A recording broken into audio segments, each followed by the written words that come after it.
चलिए, तो कल हमने थॉर्नडाइक पढ़ा था, याद है आपको? खास बातें क्या क्या थी थॉर्नडाइक की? सबसे पहली बात याद रखेंगे, थॉर्नडाइक गामक क्रियाओं की बात करते थे। दूसरी बात आपको ध्यान है, थॉर्नडाइक ने करके सीखने पे बल दिया था, इसलिए बड़े बच्चों के लिए, बड़े स्तर के बच्चों के लिए बेहतर था या छोटे स्तर के बच्चों के लिए? छोटे स्तर के बच्चों के लिए बेहतर था। थॉर्नडाइक कहां के थे? यूएसए के थे। कहां के थे? यूएसए के थे। और उन्होंने किस पर प्रयोग किया था? बिल्ली पर प्रयोग किया था। थॉर्नडाइक ने सीखने के नियम भी बताए थे, जिनको दो भागों में बांटते हैं। पहले तो कौन से? मुख्य नियम, और दूसरे कौन से? गौण नियम। मुख्य नियम कितने बताए? 3 बताए। और गौण नियम कितने बताए? 5 बताए। ओके, अब चलते हैं आज गेस्टाल्टवाद की तरफ। हमने आपको गेस्टाल्टवाद के कुछ नाम बताए थे, ध्यान है? बोलिए, सबसे पहला क्या नाम लिखा आपने? क्या लिखा था?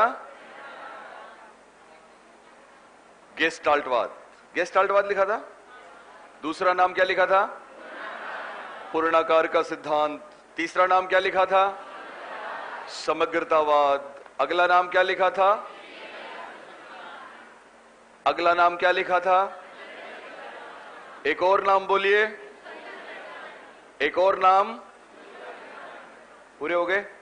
ओके, प्रतिपादक के रूप में 3 लोगों के नाम याद रखने थे। पहला नाम वर्दिमर, दूसरा नाम कोफका, और तीसरा नाम। ओके, कहां के थे ये लोग? जर्मनी के थे। सबसे पहली बात ध्यान रखना, अगर परीक्षा में प्रतिपादक में तीनों का नाम आता है तो आपको क्या करना है? सभी। लेकिन अगर कोहलर और वर्दिमर दोनों ऑप्शन में अलग अलग आते हैं तो किसका नाम लेंगे? बोलिए। वर्दिमर। लिखवाया था कल आपको वर्दिमर। 1912 लिखा। ओके, वर्दिमर ने 1912 में, सुन लें आप, एक टर्म बताई थी, फाई फेनोमेना। ध्यान देंगे, फाई फेनोमेना ऐसी टर्म है, कहते हैं कि साहब 20वीं शताब्दी की 5 बड़ी खोजों में से एक है, और यहीं से गेस्टाल्टवाद की शुरुआत हुई थी। लेकिन गेस्टाल्टवाद को प्रसिद्धि मिली थी 1913 से लेके 1918 तक, जब अमेरिका में संबंधवाद की हवा चल रही थी। जब पहला विश्व युद्ध लड़ा जा रहा था तो एक आइलैंड है केनारी आइलैंड, केनारी द्वीप, वहां पे छोटा द्वीप है टेरिफाइन आइलैंड। तो केनारी आइलैंड और टेरिफाइन आइलैंड पे कोहलर प्रयोग कर रहे थे एक चिंपांजी पर, जिसका नाम क्या था? सुल्तान। प्रयोग ध्यान से समझना है। पीछे आ रही है आवाज? ओके, चलिए साहब,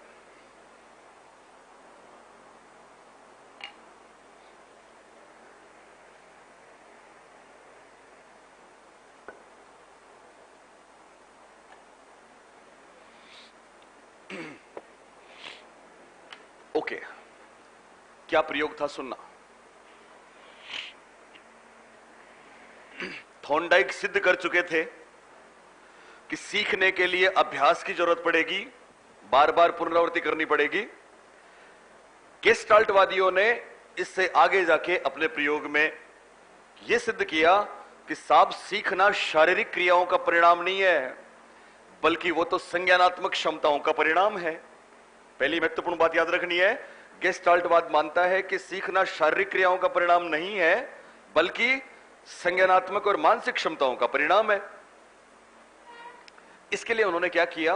बहुत से प्रयोग है, मैं एक प्रयोग आपको बताता हूं जो एकदम अचूक है, सटीक है।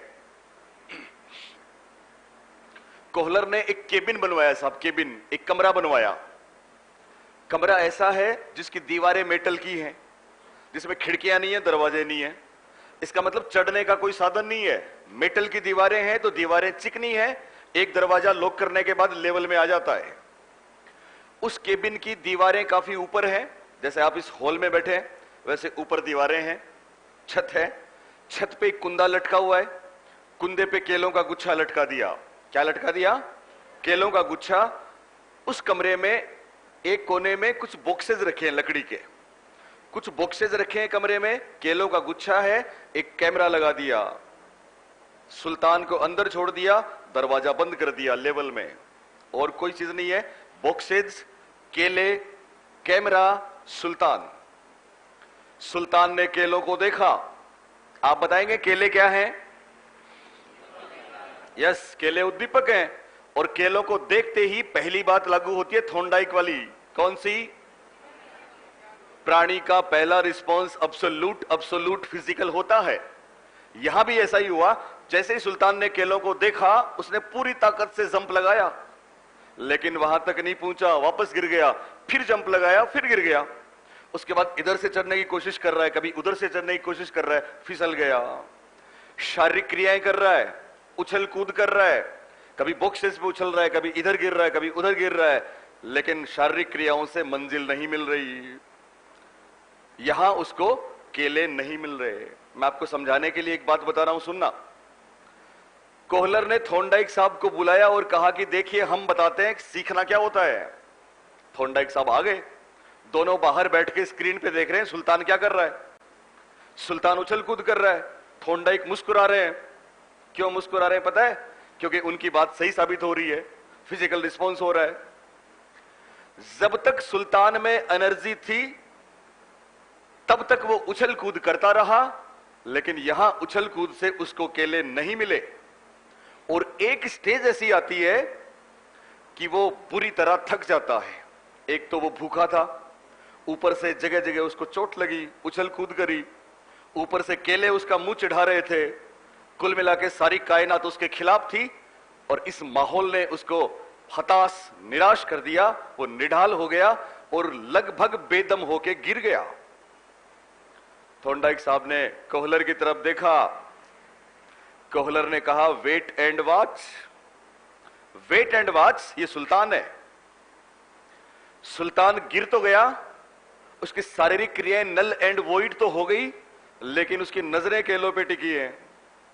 और अब संज्ञानात्मक क्षमताओं ने कमाल दिखाना शुरू किया। अब मानसिक क्रियाएं शुरू हुई। अब कल्पना, चिंतन, तर्क अपना काम करने लगे, और सुल्तान सोचने लगा क्या करूं, क्या करूं, क्या करूं, क्या करूं, बॉक्सेस। और जैसे ही उसने इस बार बॉक्सेस को देखा, बॉक्सेस को देखते ही उसका चेहरा चमक उठा। कोहलर ने वहीं पे क्लिक किया, क्रॉस मार दिया। ये वो पल है जब उसमें सूझ उत्पन्न हुई है, क्योंकि इसके चेहरे पे जो खुशी है वो इस बात की खुशी है कि इसको बॉक्सेस में अपनी समस्या का समाधान दिखाई दिया। इस बात पे प्रश्न आ चुका है परीक्षा में, चेहरा चमक उठा। अब सुल्तान उठता है, अब हिम्मत भी आ जाती है। जब समस्या का समाधान होता है तो चीजें बदल जाती हैं। सुल्तान उठता है, बॉक्स के पास जाता है, एक बॉक्स को खींच के लेके आता है, फिर देखता है गैप ज्यादा है तो दूसरा ले आता है, फिर तीसरा ले आता है, चौथा ले आता है। आराम से चारों पे चढ़ता है, एक हाथ से केले उतारता है, केले खाता है, और छिलके को कैमरे की तरफ यूं उछालता है मानो थॉर्नडाइक साहब को ये कह रहा हो ये हम है। थॉर्नडाइक ने बोला ओके, लेकिन हमारी बिल्ली ने भी तो पिंजरा खोला था। आप बात समझ रहे हैं मेरी? थॉर्नडाइक ने कहा बिल्ली ने भी तो दरवाजा खोला था। कोहलर ने कहा अगली बार हम आपके पिंजरे का लीवर बदल देते हैं और दूसरी जगह लगा देते हैं। क्या आपकी बिल्ली खोल लेगी? क्या थॉर्नडाइक की बिल्ली खोल लेगी? नहीं खोल पाएगी, क्योंकि उसने समझा नहीं है, उसने सीखा नहीं है, उसने तो रटा है। हमारा सुल्तान कर लेगा, हमारा सुल्तान कर लेगा। एक टर्म आती है अपने ट्रांसफर ऑफ लर्निंग, यानी किसी भी परिस्थिति में समस्या का सॉल्यूशन निकाल लेगा। और अगली बार क्या किया? अगली बार कोहलर ने बॉक्सेस हटा दिए और वहां पे एक सीडी रख दी। जिस तरह से लेंटर लगा हुआ है वैसे कुंदे पे केले, सीडी रखी हुई है, बॉक्सेस नहीं है, कैमरा। सुल्तान अंदर गया, उसने देखा, जैसे उसने सीडी की तरफ देखा फिर चेहरे पे वही चमक आई, फिर उसका चेहरा खुशी से चमक उठा, क्योंकि उसको सीडी में क्या दिखाई दिया? समाधान दिखाई दिया।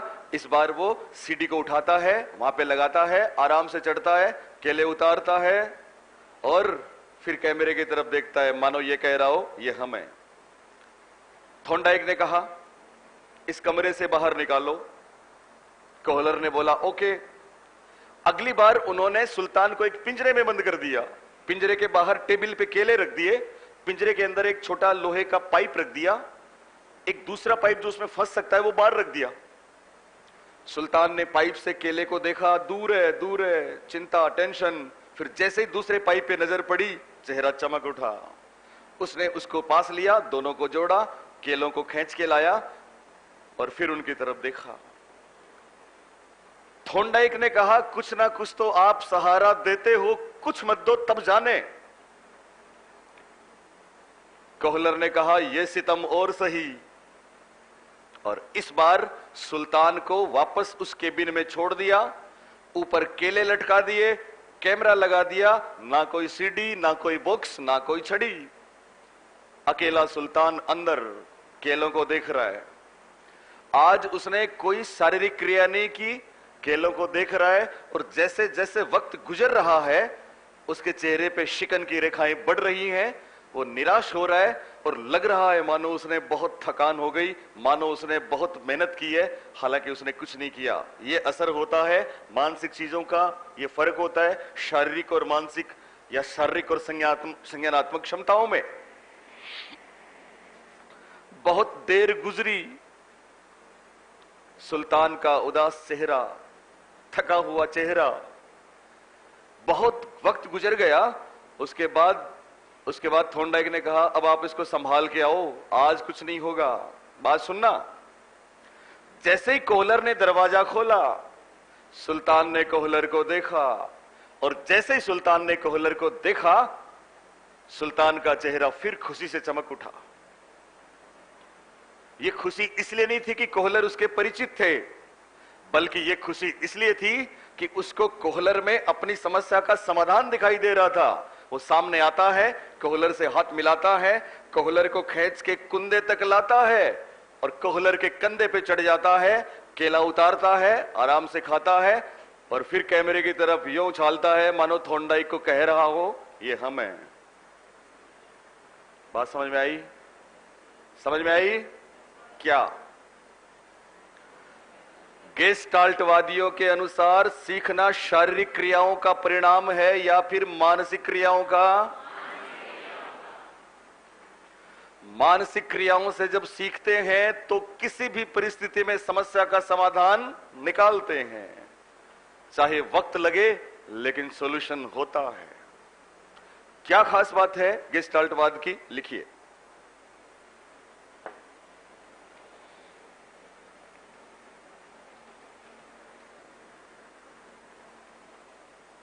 आप लिखें,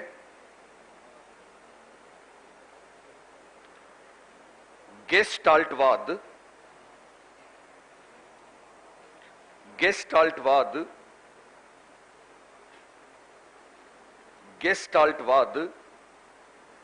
विषय वस्तु, प्रकरण अथवा समस्या। गेस्टाल्टवाद विषय वस्तु, प्रकरण अथवा समस्या को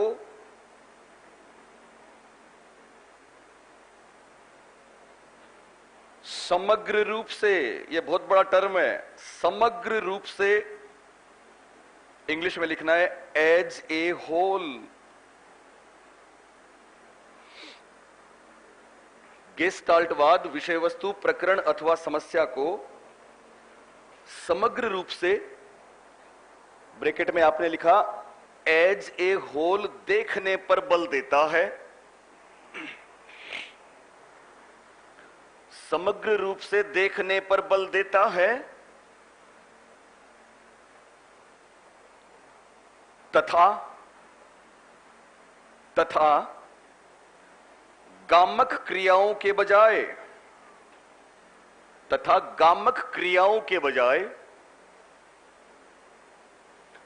कल्पना, चिंतन, तर्क, गामक क्रियाओं के बजाय कल्पना, चिंतन, तर्क, समस्या समाधान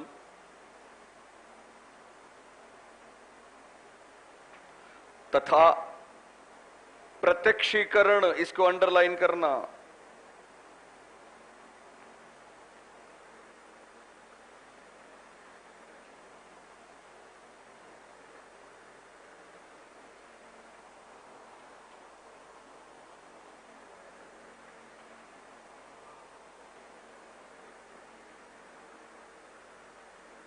ओके, वापस। गेस्टाल्टवाद विषय वस्तु प्रकरण तथा समस्या को समग्र रूप से देखने पर बल देता है, एज ए होल देखने पर बल देता है, तथा कल्पना, चिंतन, तर्क, समस्या समाधान तथा प्रत्यक्षीकरण जैसी संज्ञानात्मक क्षमताओं को महत्वपूर्ण मानता है। प्रत्यक्षीकरण जैसी संज्ञानात्मक क्षमताओं को महत्वपूर्ण मानता है।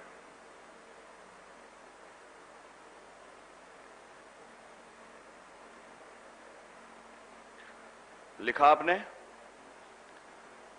गेस्टाल्टवाद गामक क्रियाओं को महत्वपूर्ण मानता है या संज्ञानात्मक क्षमताओं को? संज्ञानात्मक क्षमताओं को। संज्ञानात्मक क्षमताएं कौन सी होती हैं? कल्पना, चिंतन, तर्क, समस्या समाधान, प्रत्यक्षीकरण। इसके अलावा और भी बहुत कुछ है, हमने कल आपको बताया था, भाषा, मेमोरी आदि आदि। परीक्षा में बहुत बार प्रश्न पूछा गया है, गेस्टाल्टवाद किस पर सबसे ज्यादा बल देता है? और उसका जो आंसर होगा वो यही होगा। क्या होगा? समग्र रूप से देखने पर बल देता है। किस पर बल देता है? समग्र रूप से देखना या फिर समग्राकृति। और समग्र रूप से देखना क्या होता है? प्रत्यक्षीकरण का ही दूसरा नाम है। ध्यान देंगे, बहुत महत्वपूर्ण टर्म बता रहा हूं, सुन लेना। समग्र रूप से देखने को प्रत्यक्षीकरण बोलते हैं, और यही 5 फेनोमेना था जिसकी अभी हमने जिक्र की है। 5 फेनोमेना क्या है मैं आपको बताता हूं, उससे पहले एक छोटी सी बात सुने।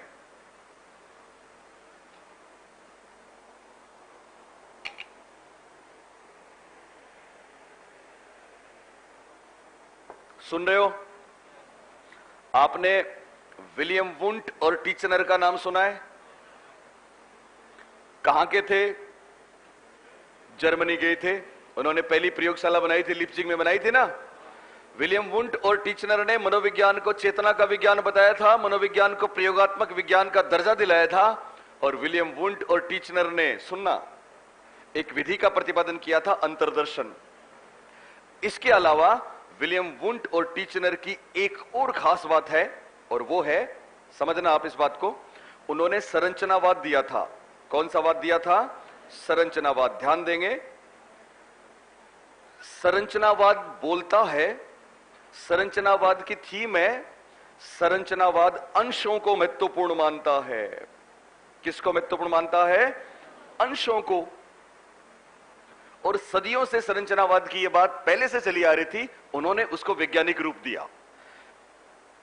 संरचनावाद यह कहता है, सुन लें, संरचनावाद यह मानता है कि हमारे मस्तिष्क में अलग अलग प्रकार की क्षमताएं हैं, और किसी भी प्रकरण या विषय वस्तु को हम अगर समझना चाहें तो हमें उसको टुकड़ों में बांटकर समझना चाहिए, तब बेहतर होता है। जैसे एक एग्जांपल सुनना।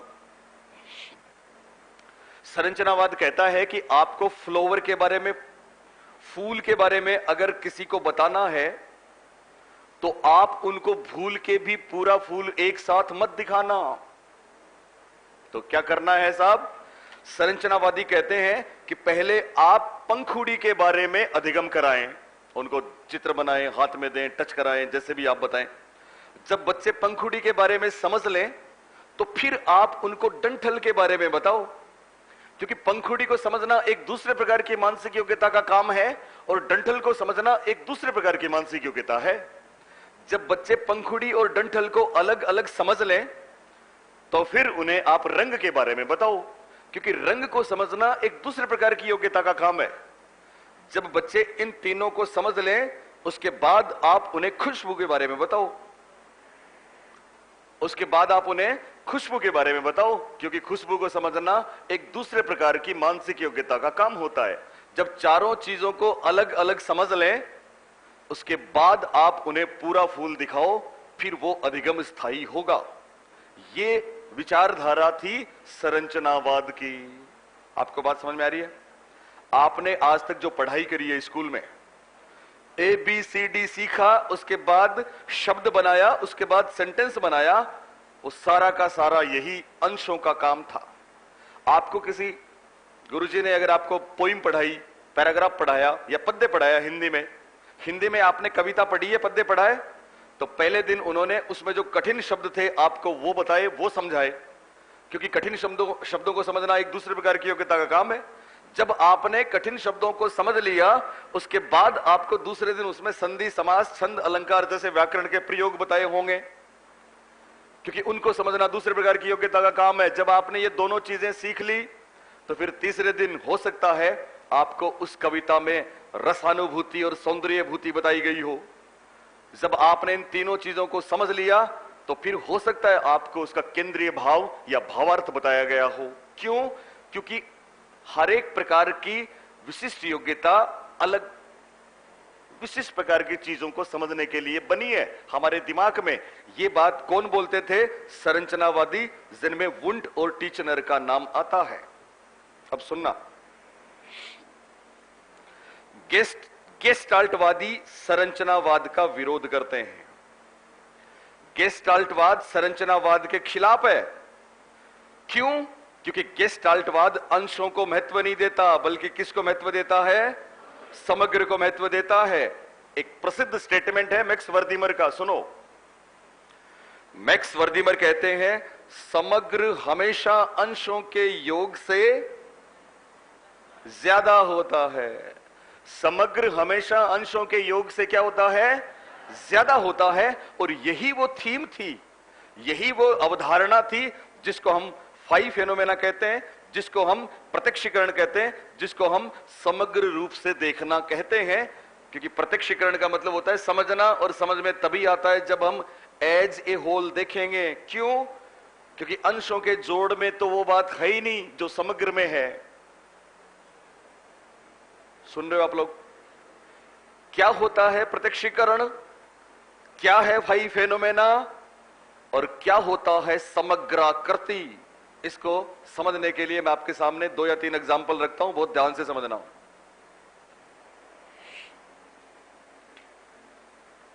आपने शादी में या किसी फेस्टिवल पे किसी घर में लगी हुई सजावट की लाइटिंग को देखा है? देखा है? लाइटिंग देखी है? ओके। फाइव फेनोमेना वहीं से निकलता है। क्या था? एक घर में लाइटिंग है, ये 4 रेड बल्ब हैं। किस कलर के बल्ब हैं? रेड। अगले 4 ग्रीन बल्ब हैं, अगले 4 येलो हैं, अगले 4 बल्ब वॉलेट, अगले 4 बल्ब किसी और कलर के हैं। 4 भी हो सकते हैं, 6 भी हो सकते हैं। हमने इनके बीच में दीवारें खड़ी की हैं, हमने इनको बांटा है। इसका मतलब हम बात कर रहे हैं अंशों की। किसकी बात कर रहे हैं? अंशों की।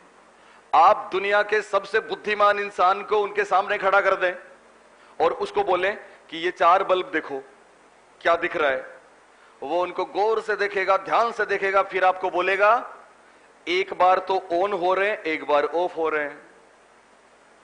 इनको देखो, ध्यान से बताओ क्या दिख रहा है। वो बोलेगा जल रहे हैं, बुझ रहे हैं, ये जल रहे हैं, बुझ रहे हैं, ऑन हो रहे हैं, ऑफ हो रहे हैं, ऑन हो रहे हैं, ऑफ हो रहे हैं। आप किसी भी एक रंग के बल्बों पे फोकस करिए, आपको दिखेगा ऑन ऑफ। यही तो हो रहा है, यही तो हो रहा है। पर उसने लाखों रुपए इस काम के लिए थोड़ी लगाए हैं, वो तो कुछ और चाहता है। और वो और आपको कब पता लगेगा, आपको कब समझ में आएगा? जब आप इनको समग्र रूप से एक साथ देखोगे। आप इनको एक साथ देखिए, किसी भी बेवकूफ से बेवकूफ आदमी को खड़ा कर दो और उसको बोलो इन बल्ब को देखो, सबको क्या दिख रहा है? वो बोलेगा लाइट भाग रही है, वो बोलेगा लाइट रनिंग है। क्यों? क्योंकि उसने सबको एक साथ देखा। बात समझ में आई? सबको एक साथ देखते हैं तो समझ में आता है क्या हो रहा है। लाइट दौड़ती है, वास्तव में लाइट दौड़ नहीं रही है, पर हमें उसका प्रत्यक्षीकरण ऐसा ही होता है कि वो भाग रही है। कम अंतराल से अपनी आंखों के सामने सारा प्रदर्शन एक साथ आए, उसको फाइव फेनोमेना कहते हैं। और ये मैं आपको फिर बता दूं, 20वीं शताब्दी की 5 बड़ी खोजों में से एक थी। एक और एग्जाम्पल सुनना, और इस बार मैं एग्जाम्पल लेता हूं आपके खूबसूरत चेहरे का। चेहरा, हालांकि मैं बना नहीं सकता, पर आपको समझना है।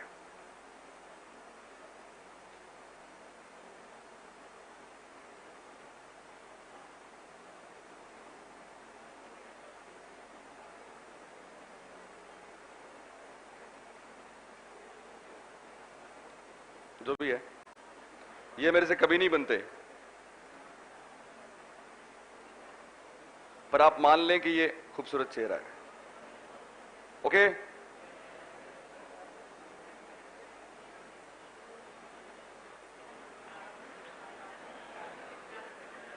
है ही, क्या दिक्कत है?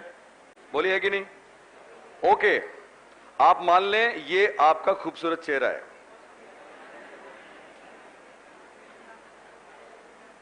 बात समझना, चेहरा समग्र है। चेहरा क्या है?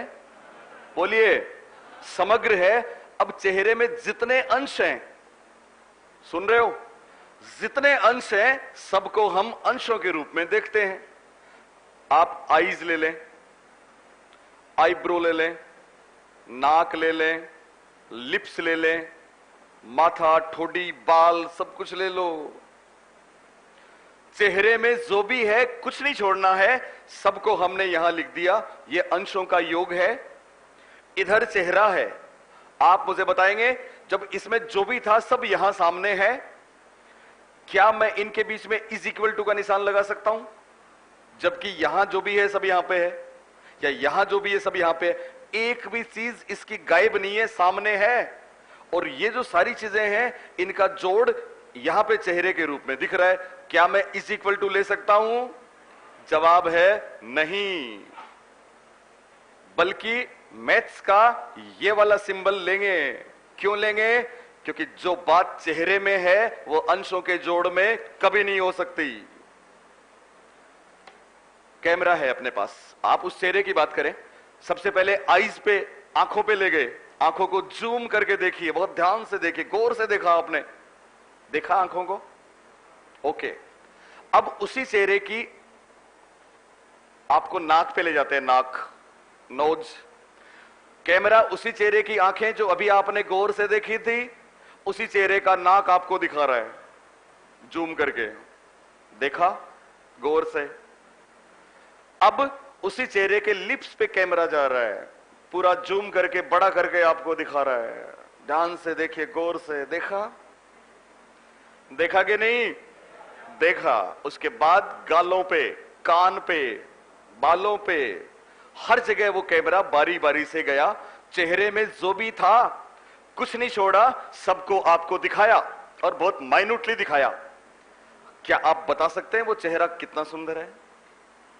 बोलिए, क्या हम बता सकते हैं वो चेहरा कैसा दिखता है? नहीं, जबकि आपको 2 घंटे तक दिखा दिया था, और अब एक पल के लिए पूरा चेहरा आपको दिखाते हैं। आप बता देंगे वो चेहरा कैसा दिखता है? बोलिए, तो कौन भारी हुआ, अंशों का योग या फिर समग्र? ये 5 फेनोमेना है, ये समग्र रूप से देखना है, ये प्रत्यक्षीकरण है। आपको समझ में आया? एक और बहुत महत्वपूर्ण एग्जाम्पल सुनिए आप। आप लोग ताश खेलते हो? कभी ताश खेलिए? खेलिए ना? प्लेइंग कार्ड्स खेलना चाहिए, नहीं खेला तो यस। ताश के पत्ते कितने? ओके, 52 पत्ते होते हैं ना? चलिए साहब, मैं लकी हूं कि मैं जब छोटा था मेरे पास एक ऐसा ताश का जोड़ा था। मुझे नहीं पता था उस समय कि किसी दिन मैं क्लास में इसका एग्जाम्पल दूंगा, लेकिन मेरे पास था। आपने देखा होगा ताश के पत्तों पे पीछे की तरफ कुछ बना हुआ होता है, कोई चित्र बना होता है, होता है? होता है कि नहीं? एक जैसी आकृतियां होती है, कई बार तो कई बार डिफरेंट होती है, तो आप चीटिंग भी करते थे उनको देख के, करते थे? ओके, मेरे पास जो ताश का जोड़ा था उस पे क्या था सुनना, उस पे पीछे की तरफ 52 के 52 पत्तों पर एक बैट्समैन का चित्र था, एक बैट्समैन का पोर्ट्रेट था। क्या पोर्ट्रेट था? बैट्समैन फुल, उस समय व्हाइट ड्रेस, सफेद रेड बॉल थी, ठीक है? तो बैट्समैन पैड पहने हुए, हेलमेट पहने हुए, ग्लव्स पहने हुए, हाथ में बैट है, पीछे 3 स्टंप दिख रहे हैं और पूरी पोजीशन में स्टांस लेके खड़ा है यूं ऐसे। वो वीडियो है कि चित्र है? बोलिए। एक चित्र ही तो है, पोर्ट्रेट ही तो है, फोटो ही तो है, स्टिल फोटोग्राफी थी। 52 के 52 पत्तों पे उसी बैट्समैन का चित्र था। लेकिन जैसे जैसे पत्ते आगे जाते हैं बैट का एंगल थोड़ा सा घूम जाता है, अगले चित्र में और घूम गया और कुछ पत्तों के बाद में कोने पे बॉल भी दिख रही है, अगले पत्तों में बॉल नजदीक आ रही है, अगले चित्र में बॉल बैट को टच कर रही है, अगले चित्र में बॉल और बैट के बीच में वापस गैप है, चित्र है, अगले चित्र में बॉल वापस कोने पे जा रही है। 10 से 15 पत्तों में बॉल है, बाकी में बॉल नहीं है। उन 52 पत्तों को आप फैला दो। मेरी बात समझ रहे हो? उन 52 पत्तों को हमने फैला दिया अलग अलग, और आप किसी को भी बुलाएं, अल्बर्ट आइंस्टीन को बुला के बोले क्या दिख रहा है, क्या बोलेंगे वो? क्या बोलेंगे? क्या है 52 पत्तों में? एक भी पत्ता निकाला नहीं है, एक भी अंश हटाया नहीं है, सारे अंश हैं सामने है। वो बोलेगा बैट्समैन का चित्र है, यही तो बोलेगा। क्रिकेटर की फोटो है, यही तो बोलेगा। ओके, अब आप उन 52 पत्तों को वापस समेटो। उसी क्रम में आपने उनको वापस समेटा, और वापस समेटने के बाद आपने कभी फ्री मारी है? फ्री मारते ना ऐसे एक साथ। आप उन 52 पत्तों को लेके किसी को बुलाओ और उसकी आंखों के सामने फ्री मार दो, स्लेश कर दो, एक साथ 52 पत्तों का दर्शन करा दो, कमाल होगा। पता है क्या होगा? बाकायदा बैट्समैन आगे जाएगा, बैट पीछे जाएगा, बैक लिफ्ट होगी, फिर बैट नीचे आएगा, फिर बॉल आएगी, बॉल टकराएगी, फिर बॉल ग्राउंड से होते हुए बाउंड्री के बाहर जाएगी। 52 पत्तों को एक साथ दिखाने से वीडियो बन गया, वीडियो। यह 5 फेनोमेना है। बात समझ में आ रही है आपको? जितनी फिल्में देखते हो आप, जितनी मूवी देखते हो, वो सारा यही तो कमाल है। फोटोग्राफी में यही तो कमाल है। सलमान खान की 1000 एंगल की, अमिताभ बच्चन की 1000 एंगल की फोटो, ऐसे आप उनको एक साथ आंखों से देख लो, मूवमेंट बन गया, वीडियो बन गया। बोलिए बनता कि नहीं बनता? ये 5 फेनोमेना था, ये मैक्स वर्दीमर ने दिया था, ये गेस्टाल्टवाद था, ये समग्र रूप से देखना था। क्लियर है सबको? ओके। अब क्या उपयोग है इसका? तो लिखिए, आप लिखें शैक्षिक उपयोग।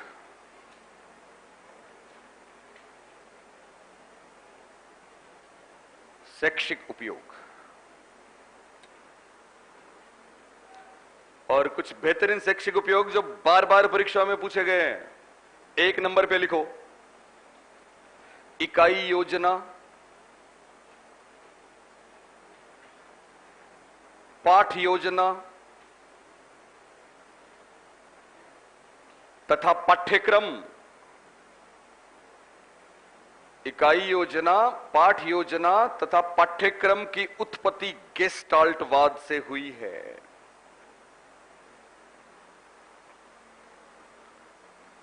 पहला उपयोग, इकाई योजना, पाठ योजना तथा पाठ्यक्रम की उत्पत्ति गेस्टाल्टवाद से हुई है। कैसे? अभी बात करेंगे। दूसरा उपयोग, 2 शिक्षण विधियां हैं। एक तो है प्रायोजना, तो आप लिखें प्रायोजना विधि, और दूसरी है समस्या समाधान। प्रायोजना विधि तथा समस्या समाधान विधि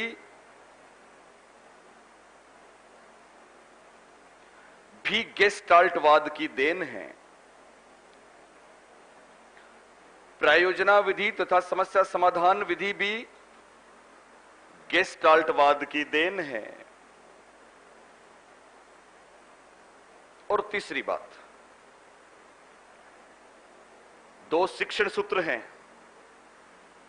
आप लिख रहे हैं दो विधियां, एक प्रायोजना और दूसरी समस्या समाधान। प्रायोजना प्रोजेक्ट मेथड, समस्या समाधान प्रॉब्लम सॉल्विंग मेथड। दो शिक्षण सूत्र हैं साहब, एक तो है पूर्ण से अंश। पूर्ण से अंश इंग्लिश में लिखना है होल टू पार्ट।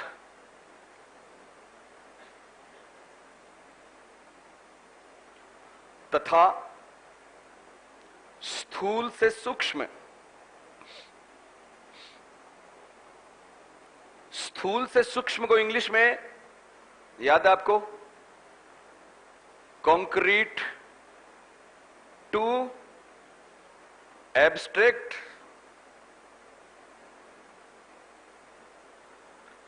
पूर्ण से अंश होल टू पार्ट तथा स्थूल से सूक्ष्म कॉन्क्रीट टू एब्स्ट्रैक्ट शिक्षण सूत्र भी गेस्टाल्टवाद की देन है।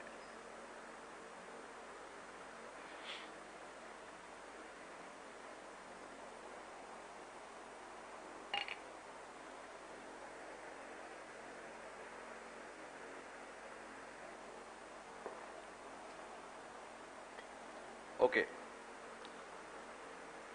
आप शैक्षिक उपयोग लिख रहे हैं। पहला उपयोग आपने क्या लिखा? तीन चीजें, कौन कौन सी?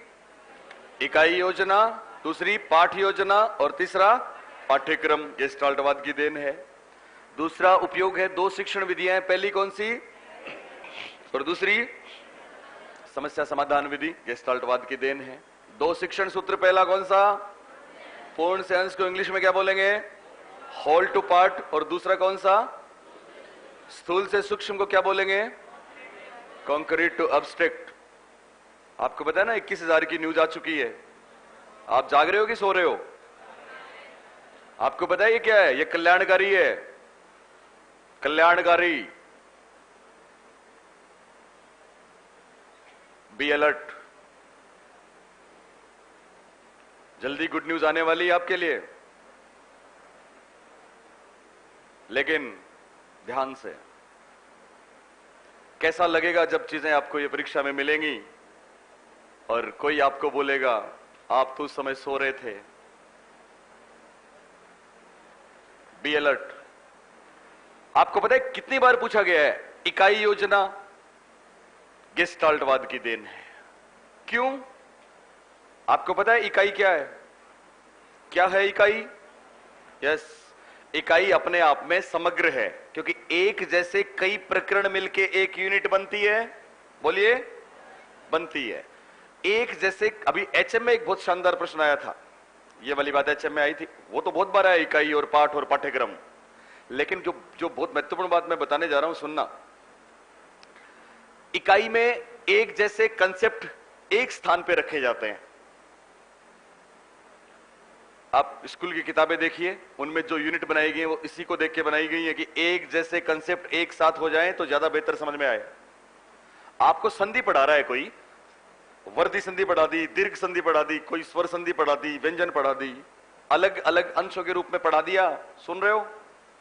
ओके, हर एक संधि पढ़ ली हमने। लेकिन जब तक इकाई पूरी नहीं होगी, और इकाई पूरी तब तक नहीं होगी जब तक आप अपवाद नहीं पढ़ोगे, तो क्या आपका प्रश्न सही हो जाएगा? नहीं होगा। पूरा कंसेप्ट आपको इकाई देती है और इकाई समग्रता का एहसास है, इसलिए गेस्टाल्टवाद की देन है।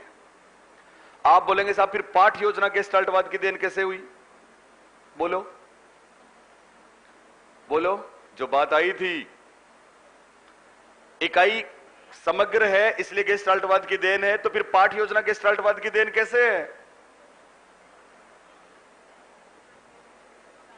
हाँ, ओके। उसमें जो गलत ऑप्शन था वो ये था कि पाठ योजना में भी, एक प्रकरण में भी कई बिंदु होते हैं। नो, बहुत महत्वपूर्ण बात सुनना। इकाई में सिलेबस ओरिएंटेड इंटीग्रिटी होती है, इकाई में कंटेंट्स की दृष्टि से, विषय वस्तु की दृष्टि से समग्रता होती है, जबकि पाठ योजना में ज्ञान की समग्रता होती है। ज्ञान की समग्रता क्या होती है? आपने कभी ब्लूम की टेक्सोनोमी पढ़ी है? ज्ञानात्मक उद्देश्यों का वर्गीकरण पढ़ा है। आपने लेसन प्लान बनाया तो उसमें एम्स एंड ऑब्जेक्टिव शैक्षिक उद्देश्य लिखे हैं, प्राप्य उद्देश्य करके लिखे हैं। आप एक 40 मिनट का प्रकरण पढ़ा रहे हैं बच्चों को, कोई भी 40 मिनट के प्रकरण में आपने उसके व्यवहार के सभी पक्षों को छुआ है। यह ज्ञान की समग्रता है। पहला उद्देश्य आपने लिखा था, आप पार्लियामेंट पढ़ा रहे हैं बच्चों को, विधायिका पढ़ा रहे हैं, आपने पहले लिखा ज्ञान, बच्चे दोनों सदनों के बारे में बता सकेंगे, प्रत्यास्मरण कर सकेंगे, परिभाषित कर सकेंगे, वो ज्ञान इतना ही था। लेकिन आपने 2 नंबर पे और लिखा, 40 मिनट में इतना ही काफी था। लेकिन आपने क्या किया, 2 नंबर पे क्या लिखा, अंडरस्टैंडिंग, अवबोध। याद है, अवबोध, अंडरस्टैंडिंग, कॉम्प्रीहेंशन तब होता है जब तुलना होती है। और आपने उसमें लिखा दोनों सदनों की तुलना कर सकेंगे, या फिर उदाहरण दे सकेंगे, या फिर व्याख्या कर सकेंगे। इतना भी काफी था। लेकिन फिर आपने उसके तीसरे पक्ष को भी छुआ, एप्लीकेशन, ज्ञानोपयोग, कौशल को भी छुआ। 40 मिनट का प्रकरण है और इसके बाद बच्चे अपने हाथ से चार्ट बना के विद्यालय में टांग सकेंगे, मॉडल बना सकेंगे। छुआ, इतना भी काफी था। लेकिन आपने फिर भी उसका पीछा नहीं छोड़ा। क्या लिखा था आपने आगे, यहां से जाने के बाद लाइब्रेरी में जाएंगे, पत्र पत्रिकाएं पढ़ेंगे, वार्ताएं सुनेंगे, मनोवैज्ञानिक दृष्टिकोण पैदा होगा, अभिवृत्ति मनोवृत्ति पैदा होगी। लिखा के नहीं? ये सब क्या था? ये सब ज्ञान की समग्रता है। इसको क्या बोलते हैं? ज्ञान की समग्रता। और इकाई होती है विषय वस्तु की समग्रता की दृष्टि से। जहां भी समग्रता वहां पे गेस्टाल्टवाद। पाठ्यक्रम, आपको पता है पाठ्यक्रम समग्र है, समग्र। इसलिए तीनों बातें याद रखेंगे, इकाई योजना, पाठ योजना और पाठ्यक्रम, तीनों किसकी देन है? गेस्टाल्टवाद की देन है। याद रहेगा। दूसरा आपने लिखा 2 विधियां, प्रायोजना विधि। पढ़ी है कभी प्रायोजना? चलिए पढ़िए तो आप मुझे बताएं, प्रायोजना विधि की सबसे खास 2 बातें हैं, कौन सी? बोलो। प्रोजेक्ट की 2 बातें बेहद खास हैं, कौन सी?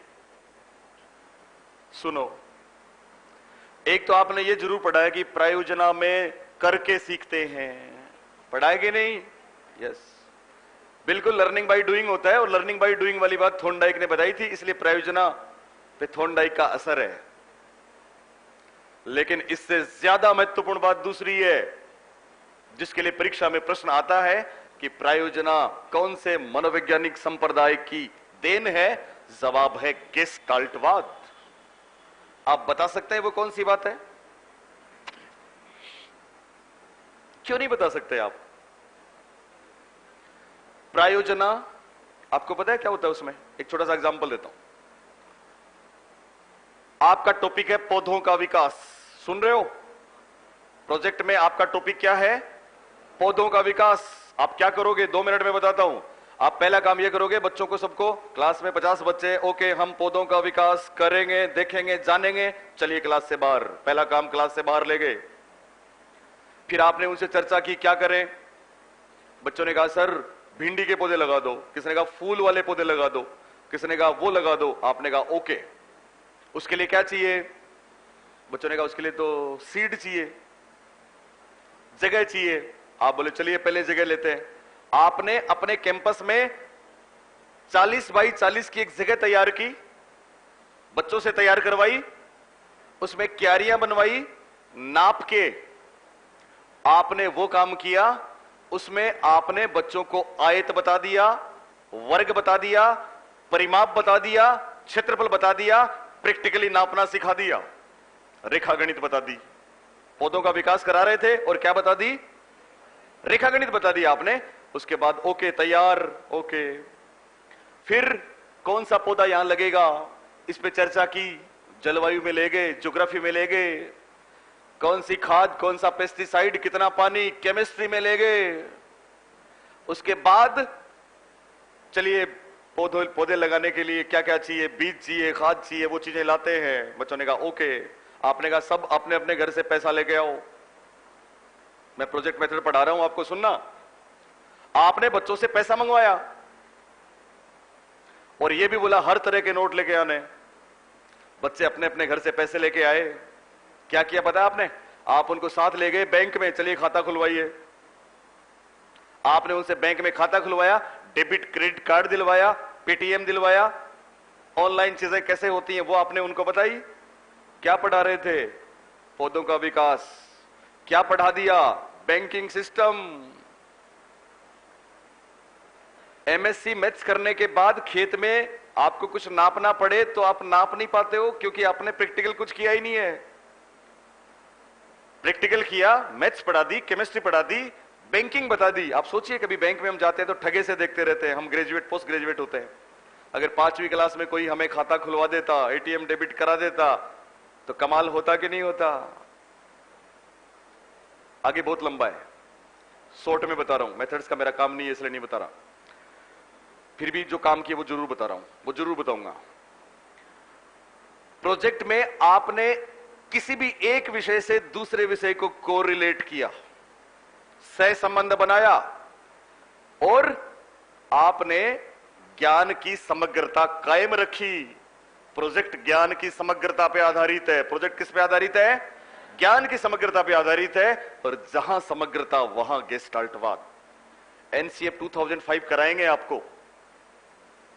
आपको पता है एनसीएफ 2005 के अध्यक्ष प्रोफेसर यशपाल क्या बोलते हैं? बहुत सी बातें बोलते हैं, वो बताएंगे बाद में। एक बात सुनना, प्रोफेसर यशपाल ये कहते हैं कि साहब आजादी के बाद से हमारे देश की स्कूलों की एक विडंबना है।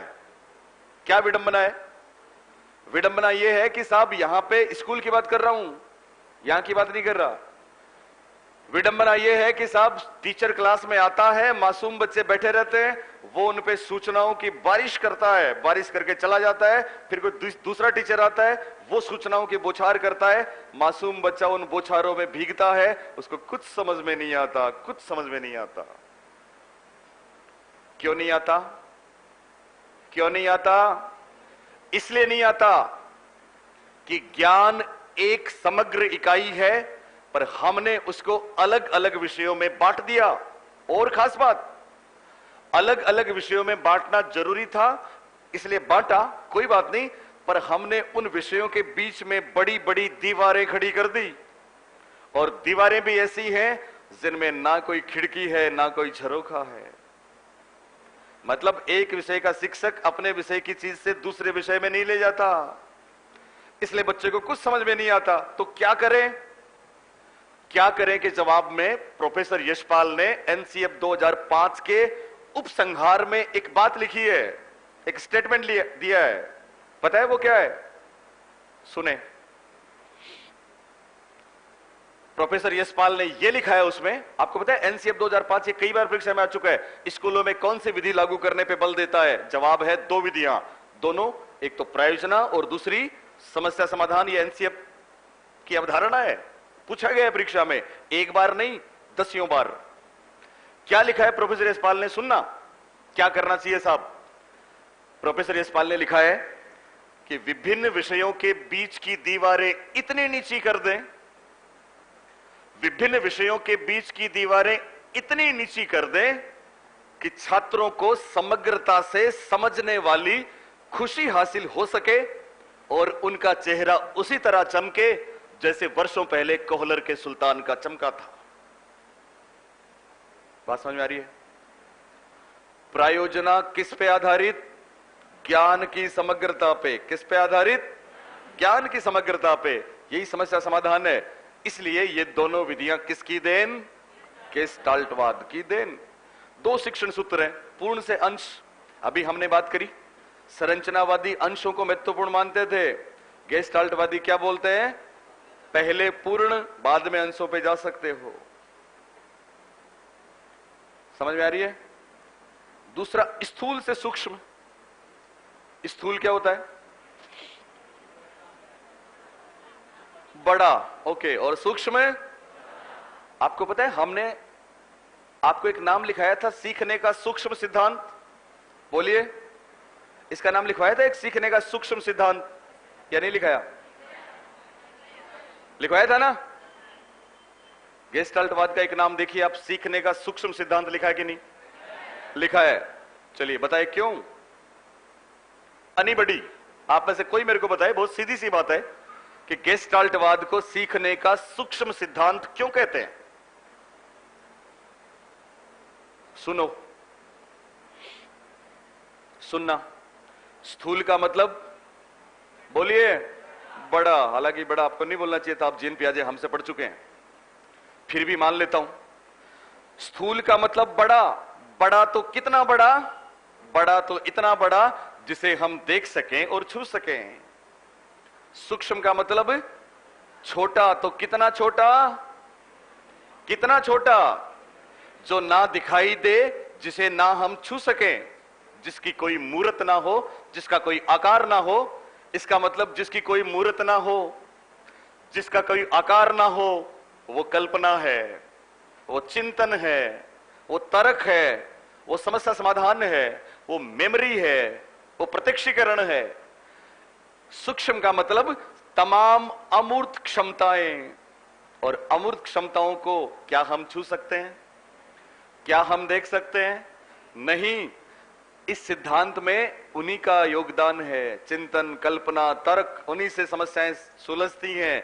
इसलिए इस सिद्धांत का नाम है सीखने का सूक्ष्म सिद्धांत। और एक बहुत बड़ा शिक्षण सूत्र, स्थूल से सूक्ष्म, कंक्रीट टू एब्स्ट्रैक्ट, जिसका हम इतना प्रयोग करते हैं, वो किसकी देन है? गेस्टाल्टवाद की। आपको पता है स्थूल से सूक्ष्म को मूर्त से अमूर्त भी बोलते हैं। इसी का क्या नाम है? मूर्त से अमूर्त। आपने जब पढ़ाई शुरू की तो इसका कितना बड़ा रोल था। आपको पता है जीन पियाजे ने अमूर्त चिंतन 11 वर्ष के बाद बताया था। याद है ना आपको? याद है कि नहीं? तो उससे छोटे बच्चों को हम अमूर्त चीजों से नहीं पढ़ा सकते। इसलिए पहले क्या करना होगा? मूर्त। अभी जैसे मैं आपको पूछूं 3 और 4 कितने होते हैं? बोलिए। 3 और 4 कितने होते हैं? 7 होते हैं। ये कौन सा चिंतन? बोलिए मूर्त की अमूर्त? अमूर्त चिंतन है। जब आप छोटे थे, जब आप बहुत छोटे थे, जब आपने पहली बार सीखा था, तो याद करें, आपके टीचर ने आपके सामने इस तरह से 4 गोलियां रखी थी, फिर इस तरह से 3 खूबसूरत गोलियां रखी थी रंगीन। ये गोली स्थूल है कि सूक्ष्म? बोलिए। स्थूल है, क्योंकि हम इसको देख सकते हैं, छू सकते हैं। आपने इसको काउंट किया, 1 गोली, 2 गोली, 3 गोली, 4, 5, 6, 7 गोली में बोला ऐसा। फिर धीरे धीरे सूक्ष्म में गए। और मेरी तरह अगर कोई सरकारी स्कूल में पढ़े हैं, अभी सरकारी स्कूल में सारी सुविधाएं हैं, लेकिन हमारे जमाने में इतना नहीं था। और हमें सिखाया गया था 4 लाइनें खींचो, फिर 3, इनको टच कर सकते हैं, ये स्थूल है, ये मूर्त है। हमने गिन के बोला 7। क्या था ये? मूर्त से अमूर्त। याद रहेगा? एक और बात, गेस्टाल्टवादी समस्या के समाधान पे बल देते हैं। सुन रहे हो आप? सुन रहे हो?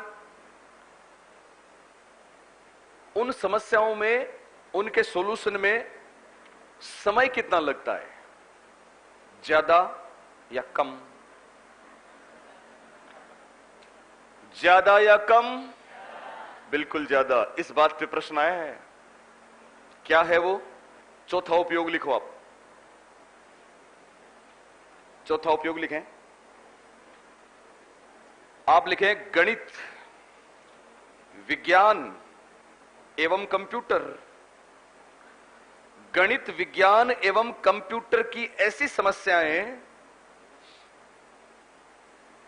गणित, विज्ञान एवं कंप्यूटर की ऐसी समस्याएं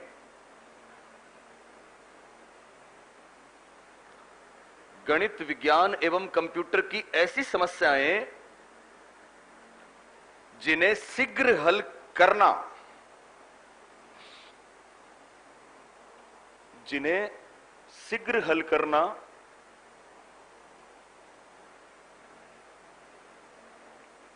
आवश्यक न हो।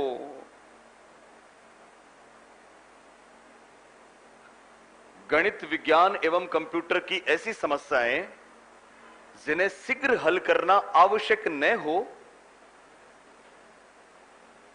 में गेस्टाल्टवाद उपयोगी। इसको समझना। गणित, विज्ञान और कंप्यूटर की ऐसी समस्याएं जिनको शीघ्र हल करना आवश्यक न हो, उनमें गेस्टाल्टवाद उपयोगी। क्या मतलब है इसका?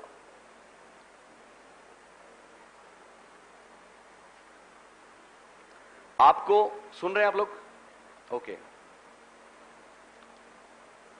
आपने कभी मोटर ड्राइविंग वालों के ऐड देखे हैं?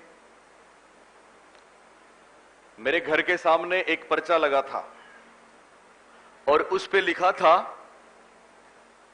7 दिन में स्कूटी सीखें। सुन रहे हो? 7 दिन में स्कूटी सीखें, 2500 रुपए फीस। नीचे लिखा था नहीं सीख पाने पर 11,000 रुपए इनाम। मैंने उनको फोन किया, मैंने कहा ये क्या है? आप 7 दिन में स्कूटी सिखा दोगे, गारंटी है? उन्होंने कहा गारंटी है। हमने कहा 11,000 रुपए ले जाएगा कोई? उन्होंने कहा 15 साल हो गए, आज तक तो कोई लेके नहीं गया। उन्होंने कहा हम आपको वीडियो दिखाते हैं, 75 ईयर लेडी सीख रही है। क्या इस बात की गारंटी है 7 दिन में सीख जाएंगे हम? बोलिए। यस। कल हमने आपको एक बात बताई थी, याद करो। जितने भी गामक कौशल हैं उनमें दिमाग का रोल कम होता है, इसलिए उनके सीखने की गारंटी है। आपको मैदान में ले जाके छोड़ देंगे, आप ट्रायल एंड एरर करोगे, 2 बार 4 बार 5 बार पढ़ोगे, एक ही दिन में सीख जाओगे, गारंटी है। इसका मतलब ये नहीं कि आप बहुत मार्केट में से निकाल लोगे, वो तो परफेक्शन की बात है, लेकिन आप उसको सीख जाओगे। बोले सीखोगे कि नहीं? सीखोगे कि नहीं? फॉर एग्जाम्पल हम आपको एक ऑफर दें हम आपको कि आप बहुत थक गए हो, है ना, बहुत मेहनत कर रहे हो, बहुत तनाव भी झेल रहे हो बहुत दिनों से। हम आपको एक ऑफर देते हैं, जैसे आपकी भी रीट की एग्जाम होने वाली है ना, 4-5 महीने में हो जाएगी, चलिए और आगे तक।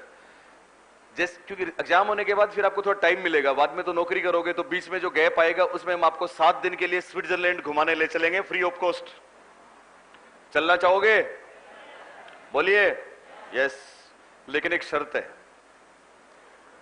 आपको 1 महीने का टाइम देंगे। यहां पे जिन लोगों को साइकिल चलानी नहीं आती उनको साइकिल सीखनी पड़ेगी, क्योंकि वहां पे साइकिल चलाना पड़ेगा। आप 1 महीने में साइकिल सीख लोगे? बोलो। टाइपिंग करनी पड़ेगी, आपको महीने भर का टाइम देंगे। स्पीड की खास बात नहीं है, आपको टाइपिंग सीखनी है, क्या सीख लोगे आप? बोलिए। टाई पहननी पड़ेगी वहां पे, आपको सिखाएगा कोई बंदा। आपको 7 दिन में टाई की गांठ बांधनी सीखनी है, सीख लोगे आप? बोलिए। यस। क्योंकि ये तमाम गामक कौशल हैं, इनको सीखना ही सीखना है। लेकिन कोई मेंटल लेवल की प्रॉब्लम आपके सामने दे दें और टाइम बाउंड कर दें, क्या दिए गए टाइम में हम समस्या का समाधान ढूंढ लेंगे? गारंटी नहीं है। आपको पता है स्टीव जॉब्स को, नाम सुना है स्टीव जॉब्स? स्टीव जॉब्स को 48 इंच के मॉनिटर को इस एंड्रॉइड फोन में बदलने में 48 वर्ष लगे। आर्किमिडीज को तैरने का सिद्धांत खोजने में 23 साल लगे। थॉमस एडिसन को बल्ब जलाने में 41 वर्ष लगे।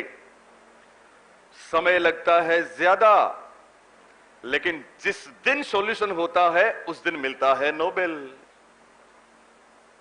समय लगता है ज्यादा, लेकिन जिस दिन सॉल्यूशन होता है उस दिन आता है मजा, उस दिन मिलती है खुशी, उस दिन चमकता है चेहरा।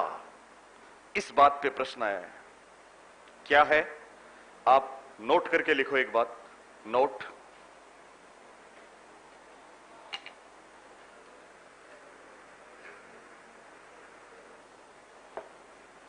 नोट करके लिखें। गेस्टाल्टवादी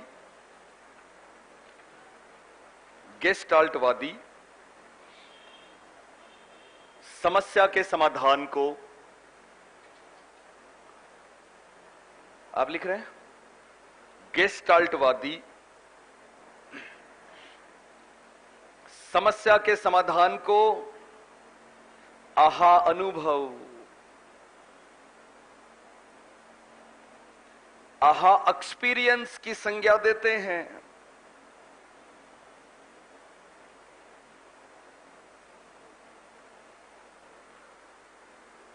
गेस्टाल्टवादी समस्या के समाधान को किसकी संज्ञा देते हैं?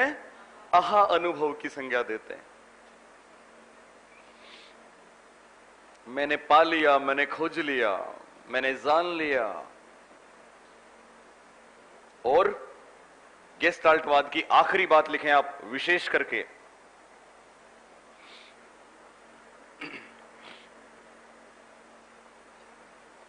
लिख रहे हो? विशेष करके गेस्टाल्टवाद रटने के बजाय किस पर? नहीं, करके सीखना तो थॉर्नडाइक था, करके सीखना तो रटना था। आप क्या सुनते हो? समग्रता से क्या होगा? समग्रता से प्रत्यक्षीकरण होगा। और प्रत्यक्षीकरण क्या होता है? प्रत्यक्षीकरण समझ में आने को ही बोलते हैं। तो आप लिखो, गेस्टाल्टवाद रटने के बजाय समझने पर बल देता है। गेस्टाल्टवाद रटने के बजाय समझने पर बल देता है। अतः आपको याद है ना, थॉर्नडाइक कौन से बच्चों के लिए बेहतर था?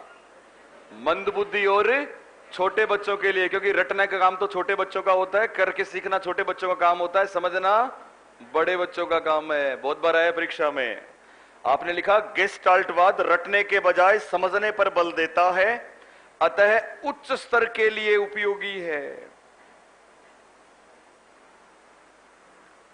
रटने के बजाय समझने पर बल देता है, अतः किसके लिए उपयोगी है? उच्च स्तर के लिए उपयोगी है। बात समझ में आई? आई ना? आपने जो सुना है उससे बाहर शायद ही कोई चीज आपको पूछी जाएगी, अगर आपने ध्यान से सुना है। फिर भी कुछ चीजें रह जाती हैं, जैसे एक वो सूझ उत्पन्न होती है, तो वो सूझ अचानक उत्पन्न होती है। ये बात तो सही है, अचानक उत्पन्न होती है, धीरे धीरे नहीं होती। लेकिन कब उत्पन्न हो गारंटी नहीं है, कितना टाइम लग जाए गारंटी नहीं है। बात समझ में आ रही है? ओके। थॉर्नडाइक रटने पे बल देता है और गेस्टाल्टवाद समझने पे बल देता है। थॉर्नडाइक छोटे स्तर के बालकों के लिए बेहतर है और गेस्टाल्टवाद बड़े स्तर के बालकों के लिए। पूछा गया है गेस्टाल्टवाद छोटे बच्चों के लिए अनुपयोगी है, क्यों? बताओ, क्यों नहीं आता उनको समझ में? क्यों नहीं आता समझ में? इसलिए नहीं आता समझ में कि उनमें अमूर्त चिंतन होता ही नहीं है। और गेस्टाल्टवाद तो अमूर्त चिंतन की बात करता है, गेस्टाल्टवाद तो संज्ञानात्मक क्षमताओं की बात करता है, और छोटे बच्चों में ये बाद में आते हैं। ये पूछा गया है। कंसेप्ट क्लियर है आपको? ओके। तो अब मैं तीसरा सिद्धांत ले रहा हूं और इसमें मैं आपको बता दूं, अब हम जो पढ़ने वाले हैं, पता नहीं कब आप स्लिप हो जाओगे, पता नहीं कब। क्योंकि इसमें जो कॉन्सेप्ट परीक्षा में आएंगे, यहीं बैठे बैठे जो जितना ज्यादा अलर्ट रहेगा सब कुछ सोल्व हो जाएगा उसके लिए। क्योंकि हर बार परीक्षा में नए एग्जाम्पल आएंगे, नई बातें आएंगी। जिसका कंसेप्ट क्लियर है गारंटी है उसका सही होगा, और जिसका कंसेप्ट क्लियर नहीं है वो कितना भी पढ़ ले, कितना भी रट ले, उसका नहीं होगा। कंसेप्ट क्लियर कैसे होगा? मैं एक ही चीज बोल रहा हूं, आप वो काम कर सकते हो। बोलिए। हमारे हर शब्द को बहुत गौर से सुनो, बहुत ध्यान से, अलर्ट रह के। ओके, तैयार हो आप? कर लें वो सिद्धांत? चलिए।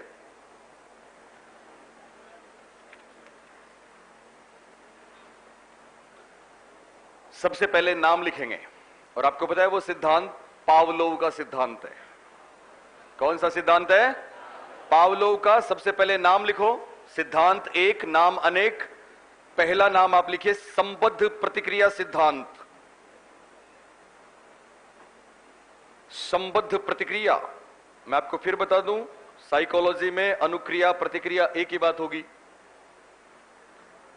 तो पहला नाम हो गया संबद्ध प्रतिक्रिया। कभी आपको संबद्ध प्रतिक्रिया मिलेगा, कभी अनुबद्ध अनुक्रिया मिलेगा, कभी प्रतिबद्ध अनुक्रिया मिलेगा। बात एक ही है, चिंता की जरूरत नहीं है, हिंदी के शब्द हैं। अनुबद्ध अनुक्रिया, एक नाम संबद्ध प्रतिक्रिया, दूसरा नाम अनुबद्ध अनुक्रिया, तीसरा नाम अनुबंधित अनुक्रिया। इसका तीसरा नाम अनुबंधित अनुक्रिया। इसका चौथा नाम अनुकूलित अनुक्रिया।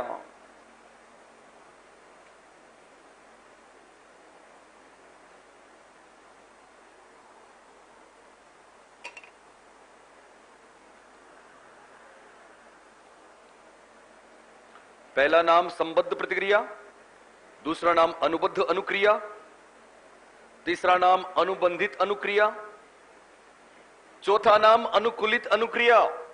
आप जानते हैं इसको इंग्लिश में क्या बोलते हैं? इंग्लिश में बोलते हैं कंडीशनिंग रिस्पॉन्स। तो अगला नाम लिखो कंडीशनिंग रिस्पॉन्स।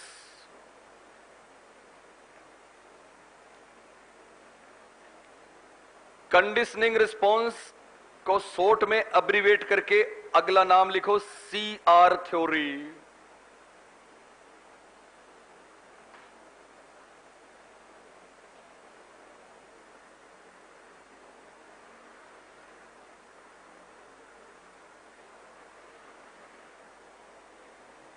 लिखा सबने?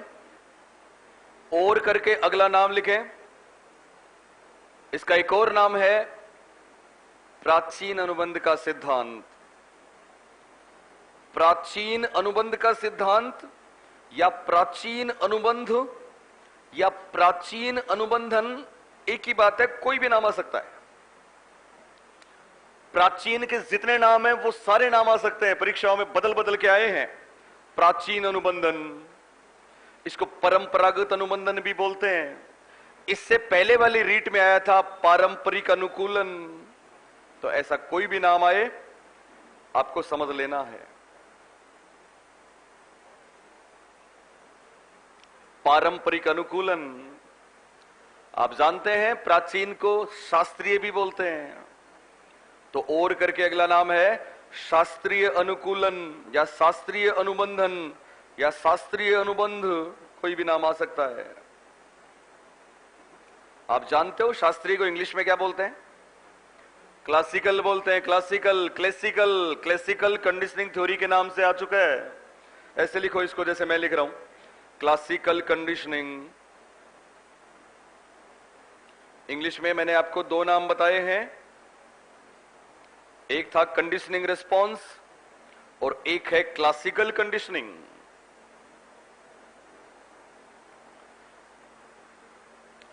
प्रतिपादक के रूप में आपको नाम लिखना है इयान पेट्रोविच पावलोव।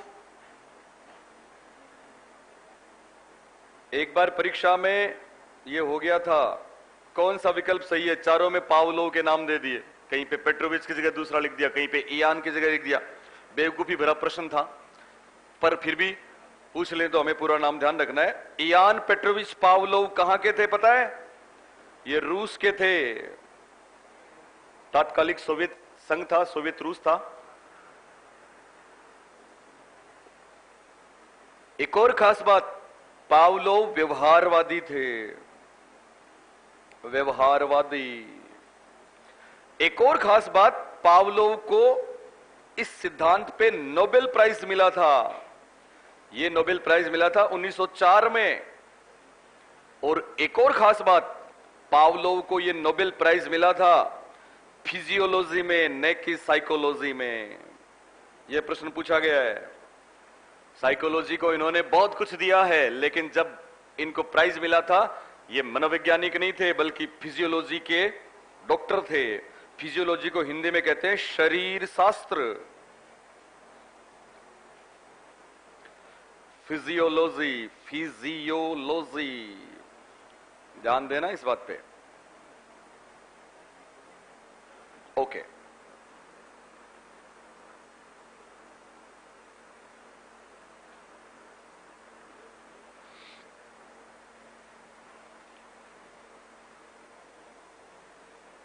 चलिए साहब, व्यवहारवादी लिखना है। क्या है? अभी सब कुछ बताऊंगा क्या है, बताऊंगा आपको भी। ओके, लिखा सबने? ध्यान से सुनना सब।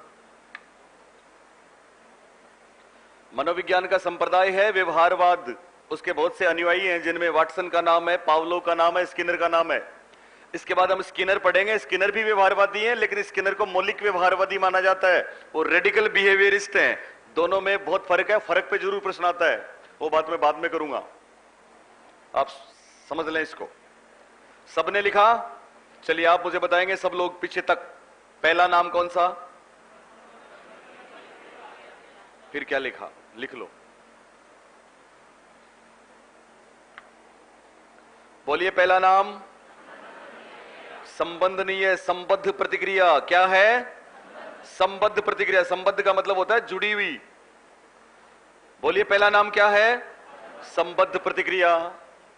दूसरा नाम अनुबद्ध अनुक्रिया। तीसरा नाम अनुबंधित अनुक्रिया। चौथा नाम अनुकूलित अनुक्रिया।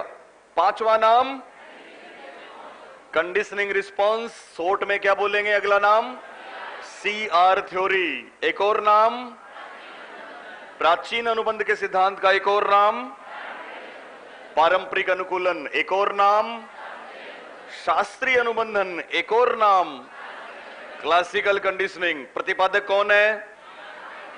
Ian Petrovich Pavlov. कहां के? रूस के थे। कौन से संप्रदाय से संबंधित? व्यवहारवादी। कौन सा प्राइज मिला? कब मिला? कौन से विषय में मिला?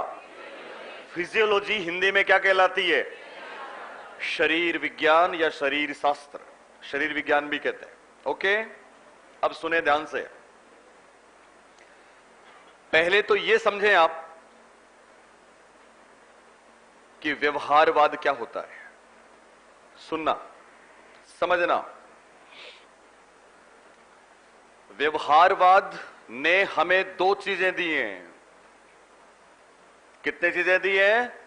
दो। फर्स्ट ग्रेड से लेकर सीटेट तक। कौन सी दो चीजें दी हैं? ध्यान से सुनना। एक तो हम अभी बात कर रहे थे, गेस्टाल्टवादी संरचनावाद का विरोध करते थे। किस मामले में विरोध किया था गेस्टाल्टवाद ने संरचनावाद का? किस मामले में विरोध किया था?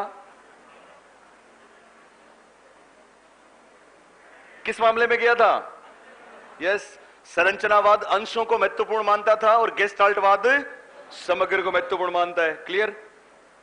व्यवहारवाद भी संरचनावाद का विरोध करता है। और पता है कौन सी बात पे करता है? संरचनावादी वुंट और टीचनर ने एक विधि दी थी मनोविज्ञान को। कौन सी विधि थी वो? अंतर्दर्शन। कौन सी विधि थी वो?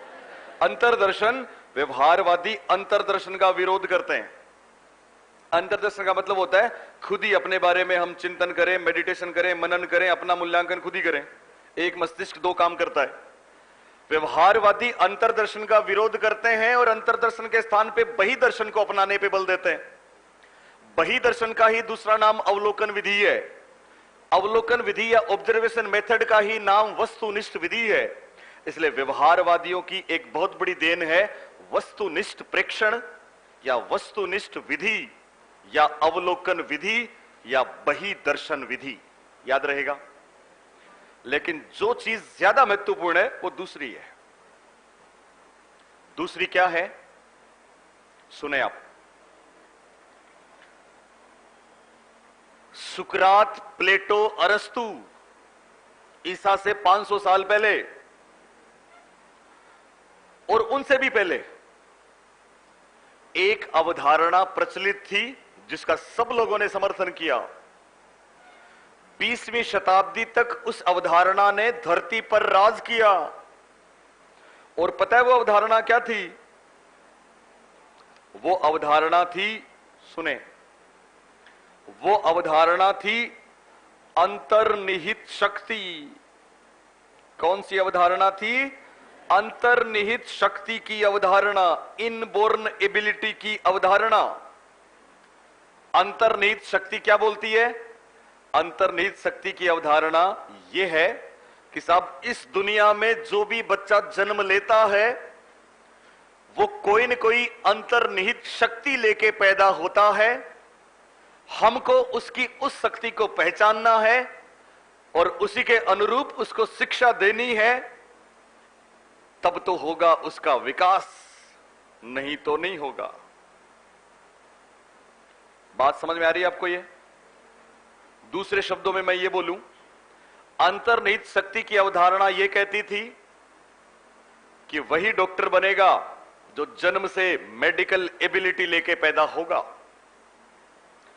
वही इंजीनियर, वही चित्रकार, वही कवि, वही लेखक बनेगा जिसमें जन्म जात वो गुण होंगे। तो लोगों ने कहा साहब जब डॉक्टर बनने के लिए दुनिया में आया, डॉक्टर बनेगा तो उसको पढ़ने की क्या जरूरत है, पढ़ाओ मत। सुन रहे हो मेरी बात? अंतर्निहित शक्ति की अवधारणा कहती है कि इसका मतलब यह नहीं है पढ़ाओ मत, इसका मतलब यह है कि आप उसको, जिसमें बाई बर्थ चिकित्सा संबंधी योग्यताएं हैं, आप उसको अच्छी एजुकेशन दोगे, अच्छी जगह भेजोगे। एलन रेजोनेंस, सीएलसी, गुरु कृपा, अच्छी कोचिंग में भेजोगे तो वो डॉक्टर बनेगा, तो वो एम्स में जाएगा। और अगर आप उसको एजुकेशन नहीं दोगे, अच्छे लोगों से गाइडेंस नहीं दिलवाओगे, तो घर में बैठ के, गांव में बैठ के लोगों के झाड़ फूंक से इलाज करेगा या लोगों की नब्ज देखेगा। क्यों? क्योंकि उसमें तो बाई बर्थ मेडिकल वाले गुण हैं। कोई इंजीनियर बना तो क्यों बना? अंतर्निहित शक्ति की अवधारणा कहती है अच्छे लोगों से गाइडेंस लिया तो इंजीनियर बन गया, बिट्स पिलानी गया, अब्रोड गया, यूएस गया। अगर अच्छे लोगों से एजुकेशन नहीं ली या कुछ और पढ़ाया या उसको पढ़ाया ही नहीं, तो वो गांव में रहेगा, घर में रहेगा, शहर में रहेगा, लोगों के हिसाब किताब ही करेगा। क्यों? क्योंकि उसमें बाई बर्थ गणित वाली योग्यताएं हैं। बात समझ रहे हो? म्यूजिकल एबिलिटी लेके कोई पैदा होता है, अच्छी एजुकेशन दो, सही जगह पे भेजो, इंडिया गोट चैलेंज भेजो, इंडियन आइडल भेजो, टीवी शो, डेली सोप में भेजो, सोनू निगम बनेगा, श्रेया घोषाल बनेगी, अरिजीत बनेगा, बादशाह बनेगा। आपने अगर उसको वहां नहीं भेजा तो जागरण करेगा, यस, पर करेगा वही। बात समझ में आ रही है? ये सब किसने बोला? ये सब कौन सी अवधारणा है?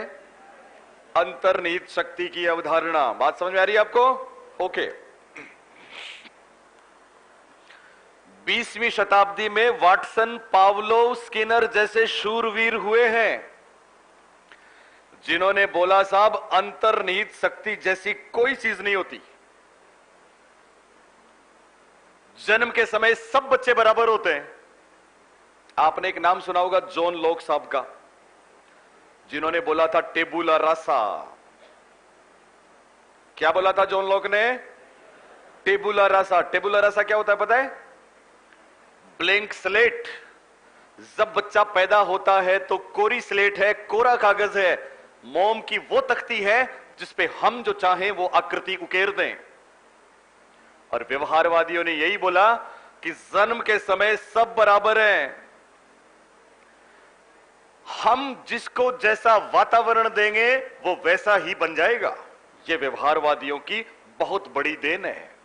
आपने सुना है वॉटसन का स्टेटमेंट कि आप मुझे 1 दर्जन बच्चे दे दो, बस वो स्वस्थ होने चाहिए, वो स्वस्थ होने चाहिए। आप बोल के देखो, आप लिख दो इस पे।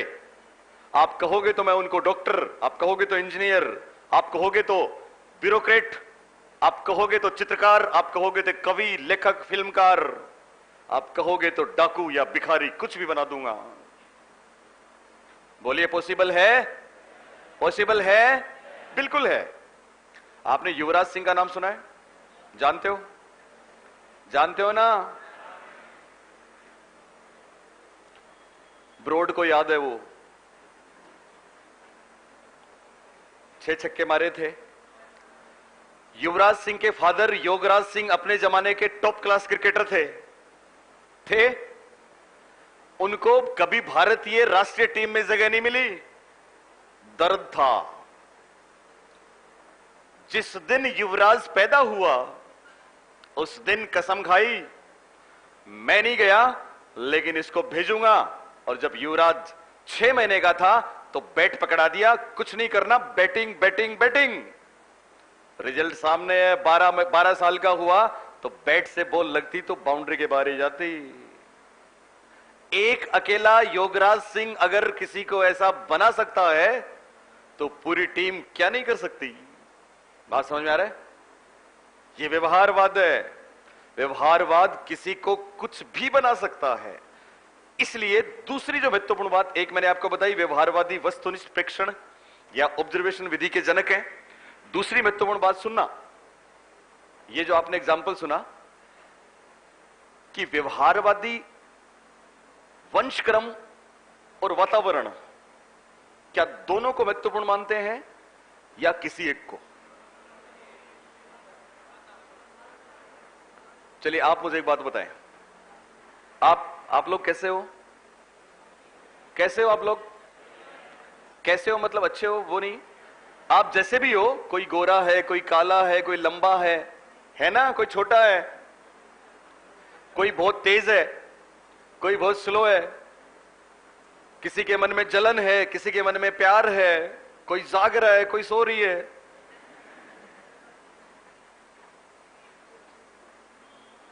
हो ना आप सब ऐसे?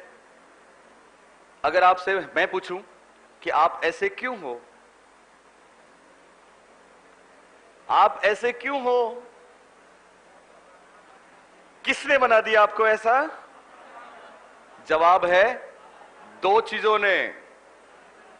हम सब 2 चीजों का प्रोडक्ट है, एक तो वंशक्रम और दूसरा वातावरण। उन दोनों की वजह से हम ऐसे हैं। बोलिए हैं कि नहीं?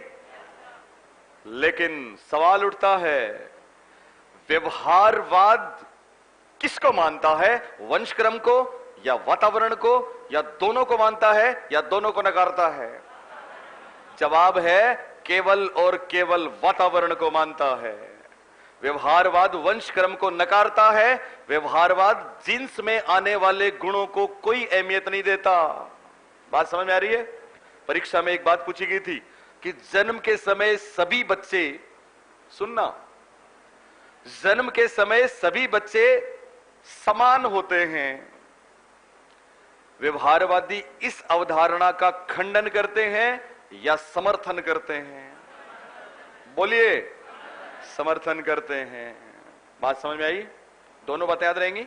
अब हम चलते हैं पावलोव के प्रयोग की तरफ, जो बेहतरीन है। क्या प्रयोग किया पावलोव ने? देखें, पावलोव ने किस पर प्रयोग किया? कुत्ते पर। किस पर किया? कुत्ते पर। ओके, बेसिकली आप सुने, बात समझना, बात समझना बहुत महत्वपूर्ण बात है। कभी भी ये बस वही कॉन्ट्राडिक्शन है मेरा, है ना। हमको कुत्ते का चित्र नहीं बनाना चाहिए, हमको प्रयोग नहीं लिखना चाहिए, हमको वो बात समझनी चाहिए जो कॉन्सेप्ट है, क्योंकि हमारा लक्ष्य परीक्षा का है। बात समझना मेरी। पावलोव व्यवहारवादी है, इसके बाद स्किनर का सिद्धांत आएगा। स्किनर भी व्यवहारवादी होंगे, लेकिन दोनों में एक फर्क है और वो फर्क परीक्षा में आता है। क्या फर्क है? सुनना, सुनना। स्किनर ऐच्छिक अनुक्रियाओं की बात करेंगे। स्किनर उन प्रतिक्रियाओं की, उन अनुक्रियाओं की बात करेंगे जो प्राणी के वश में है, वो चाहे तो करे चाहे तो ना करे। Voluntary reflexes. पावलोव उन प्रतिक्रियाओं की बात करते हैं जो अनैच्छिक हैं। जो अनैच्छिक होती हैं वो सहज होती हैं और वो प्राणी के बस में नहीं होती। मैं जो एग्जाम्पल बोल रहा हूं एक ही बार बोलूंगा, सुन लेना, एक मिलेगा आपको किसी न किसी परीक्षा में। जो हमारे बस में नहीं है ऐसी अनुक्रियाओं की बात करते हैं पावलोव। आप भूखे हो, आपके पास लजीज भोजन की खुशबू आती है, आपके मुंह में पानी आएगा ही आएगा, क्या उसको रोक लेंगे आप? आप प्याज काट रहे हो, आपकी आंखों में आंसू आएंगे ही आएंगे, क्या आप उसको रोक लेंगे? आपको बहुत ठंड लग रही है, आपके रोंगटे खड़े होंगे, आप कांपने लगेंगे, क्या आप इसको रोक लोगे? बोलिए। बहुत गर्मी लगी, पसीना आएगा, क्या पसीने को रोक लोगे? बोलिए। नहीं। ध्यान से सुनना। आपकी आंखों पे कोई तेज हवा का झोंका आएगा, क्या आंखों को बंद होने से रोक लोगे आप? नहीं। आपके सामने कोई लैंगिक क्रिया चल रही है, रोमांटिक, आप एक्साइट होंगे, उत्तेजित होंगे, क्या अपने आप को उत्तेजित होने से रोक लोगे आप? नहीं। आपकी आंखों के सामने कोई आया, हमने आपको बोला था बिंब बनना, आपकी आंखों के सामने कोई आया या आपकी आंखें किसी पे गिरी, क्या उसकी तस्वीर, उस इमेज को दिमाग में जाने से रोक लेंगे आप? बोलिए। नहीं, देखना ही पड़ेगा। एक बार देख लिया तो गई अंदर। बोले जाते कि नहीं? गर्म चीज पे आपका हाथ लगा, तुरंत हट जाएगा, क्या वहां पे रोक लेंगे आप? नहीं। कांटे पे पांव पड़ा, तुरंत उठ जाएगा। ये सारे आ चुके हैं फर्स्ट ग्रेड से लेके सीटेट से थर्ड ग्रेड तक, क्या रोक लेंगे आप? नहीं। पावलोव ने इन्हीं पे काम किया जो प्राणी के बस में नहीं है। और पावलोव ने काम किया था कुत्ते पे, अनुक्रिया थी लार। क्या थी? लार। ध्यान से सुनना प्रयोग। पावलोव के घर में कुत्ता था, उस कुत्ते के लिए एक प्लेट फिक्स थी, पावलोव खुद ही उसको खाना देते थे। एक दिन क्या हुआ, आप सुन रहे हो ना? एक दिन वो प्लेट तो रख दी कुत्ते की, उसकी फिक्स थी, लेकिन खाना आने में थोड़ा डिले हो गया, विलंब हो गया। कुत्ते ने लार गिरानी शुरू कर दी, कुत्ते के लार गिरने लगी। पावलोव ने देखा यह बड़ा इंटरेस्टिंग मामला है, भाई भोजन को देख के लार गिराए तो समझ में आती है, लेकिन ये तो प्लेट को देख के गिरा रहा है। यह बात उनको इतनी इंटरेस्टिंग लगी कि उन्होंने उस कुत्ते पे प्रयोग करना शुरू कर दिया। नतीजा, उनको तो नोबेल मिला और हमको व्यवहारवाद जैसी नायाब चीज मिली। क्या प्रयोग किया उन्होंने? उन्होंने उस कुत्ते को एक शिकंजे में बंद किया। बात सुनना। बांध दिया। क्यों बांधा? इसलिए बांधा कि थॉर्नडाइक ने डरा दिया था कि पहली अनुक्रिया प्राणी केवल और केवल गामक करता है, तो इसके सामने भोजन रखोगे तो ये टूट पड़ेगा, इसलिए बांध दिया। Physical response null and void करने के लिए कुत्ते को बांध दिया और यहां पे स्लाइवा ट्यूब में एक ट्रांसपेरेंट पाइप जोड़ दिया, ऑपरेट कर दिया। ट्रांसपेरेंट पाइप का मतलब एक पाइप जोड़ा जिसमें लार आएगी तो दिखेगी। बांध दिया, पाइप जोड़ दिया, कुत्ते के सामने भोजन रखा। भोजन क्या है? बोलो, भोजन क्या है? उद्दीपक है। और भोजन को देख के कुत्ते की कौन सी प्रतिक्रिया जो उसके बस में नहीं है? लार आएगी। तो लार क्या हो गई? प्रतिक्रिया। भोजन क्या हो गया? उद्दीपक। और लार क्या हो गई? प्रतिक्रिया। ओके, अगली बार भोजन रख रहे हैं, कुत्ता फिर लार गिरा रहा है। जब जब भोजन रखा कुत्ते ने लार गिराई ना। हमने आपको कल सहचर्य परिवर्तन बताया था। अगली बार पावलोव ने भोजन के साथ जबरदस्ती, जरूरत नहीं है, घंटी बजा दी। घंटी बजा दी, कुत्ते ने लार गिराई। कुत्ता तो लार गिरा रहा है भोजन के लिए, और पावलोव जबरदस्ती क्या बजा रहे हैं? घंटी। यानी जब जब भोजन दिया तब तब घंटी बजाई। कुत्ता लार गिरा रहा है भोजन के लिए, लेकिन वो साथ में जोड़ रहे हैं घंटी को। दोनों उद्दीपकों का सहचर्य बन गया, दोनों उद्दीपकों का एसोसिएशन बन गया। बाद में भोजन हटा लिया, केवल घंटी बजाई तो भी कुत्ते ने लार गिराई। क्यों? क्योंकि कुत्ते की अनुक्रिया भोजन को भूलकर, भोजन को छोड़कर घंटी के साथ संबद्ध हो गई, अनुबद्ध हो गई, अनुबंधित हो गई, अनुकूलित हो गई, कंडीशनड हो गई। पावलोव कहते हैं कि जो भोजन था वो आपकी अंतर्निहित शक्ति का परिचायक है। हो सकता है कुछ गुण हो। भोजन सहज उद्दीपक था जिसके लिए प्रतिक्रिया आती थी ना। हमने भोजन को गौण कर दिया और किसको महत्वपूर्ण बना दिया? बोलिए, घंटी को महत्वपूर्ण बना दिया। हम चाहें तो भोजन के साथ ताली को जोड़ देंगे और फिर बिना भोजन के ताली बजाएंगे। बोलिए कुत्ता लार गिराएगा कि नहीं? गिराएगा। हम चाहें तो लाइट ऑन करना इसके साथ जोड़ देंगे। जब भी लाइट ऑन करेंगे बोलिए कुत्ता लार गिराएगा कि नहीं? गिराएगा। हम चाहें तो कदमों की आहट करेंगे। जब कदमों की आहट करेंगे तो बोलिए कुत्ता लार गिराएगा कि नहीं? गिराएगा। इसलिए इंपॉर्टेंट आपका भोजन नहीं है, बल्कि इंपॉर्टेंट वो है जो हम चाहें। बात समझ में आ रही है? पहले इसको लिखो, फिर एक बेहद महत्वपूर्ण बात जिसके लिए मैं आपको बोल रहा हूं, अलर्ट रह के।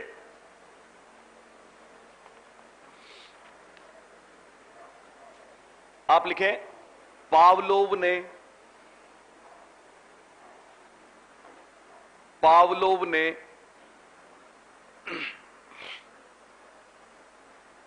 स्वाभाविक उद्दीपक,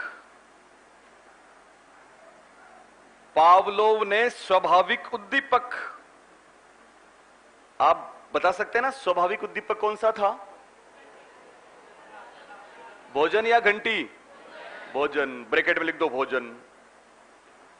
पावलोव ने स्वाभाविक उद्दीपक भोजन के साथ कृत्रिम उद्दीपक, कृत्रिम उद्दीपक क्या था? ओके, उसको ध्वनि बोलेंगे, घंटी को ध्वनि बोलेंगे। पावलोव ने स्वाभाविक उद्दीपक भोजन के साथ कृत्रिम उद्दीपक ध्वनि का सहचर्य स्थापित कर दिया। ध्वनि का सहचर्य स्थापित कर दिया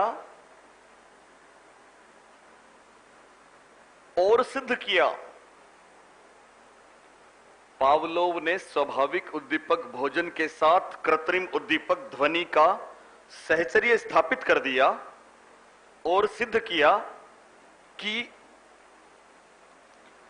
अनुक्रिया अथवा प्रतिक्रिया,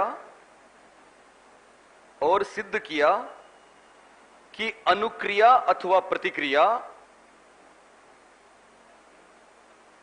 भोजन के बजाय ध्वनि से, और सिद्ध किया कि अनुक्रिया अथवा प्रतिक्रिया भोजन के बजाय ध्वनि से अनुबंधित हो जाती है। भोजन के बजाय ध्वनि से अनुबंधित हो जाती है। ध्वनि, एक बात और लिखनी है इसमें, कंटिन्यू करो।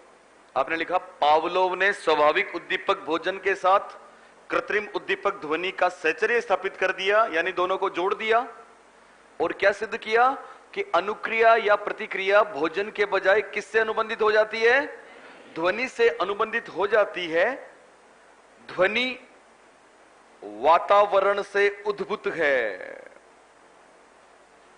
ध्वनि वातावरण से उद्भूत है। उद्भूत का मतलब वातावरण से आई है। इसका सोर्स वातावरण है, यह बदला जा सकता है, यह कृत्रिम है।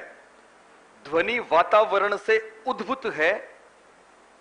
यही पावलोव का व्यवहारवाद है।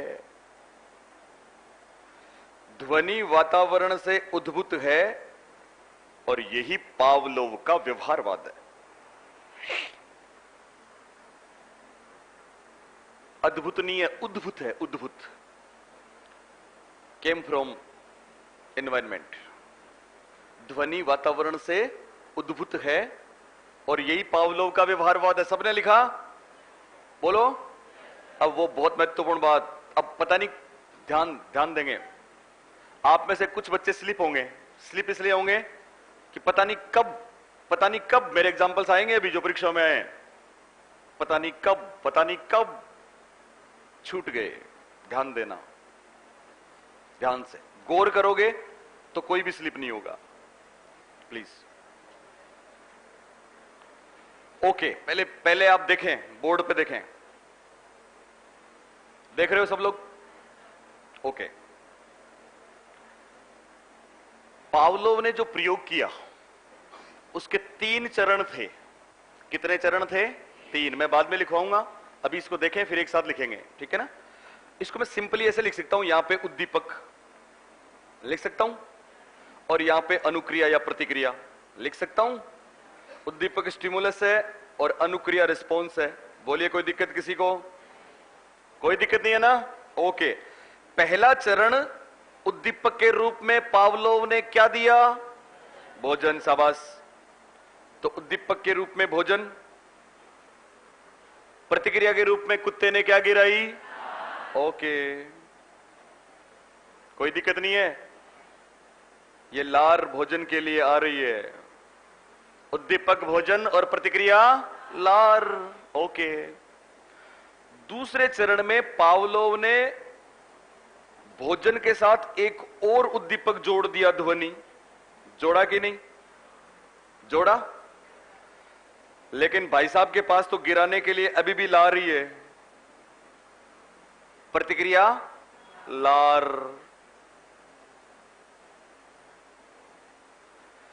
तीसरे चरण में किसको हटा लिया और केवल कौन सा उद्दीपक दिया? उन्होंने क्या गिराई? ओके। प्रतिक्रिया में हर बार लार है, बोलिए है कि नहीं? लेकिन उद्दीपक बदल गए, बदले कि नहीं? ध्यान से बताना।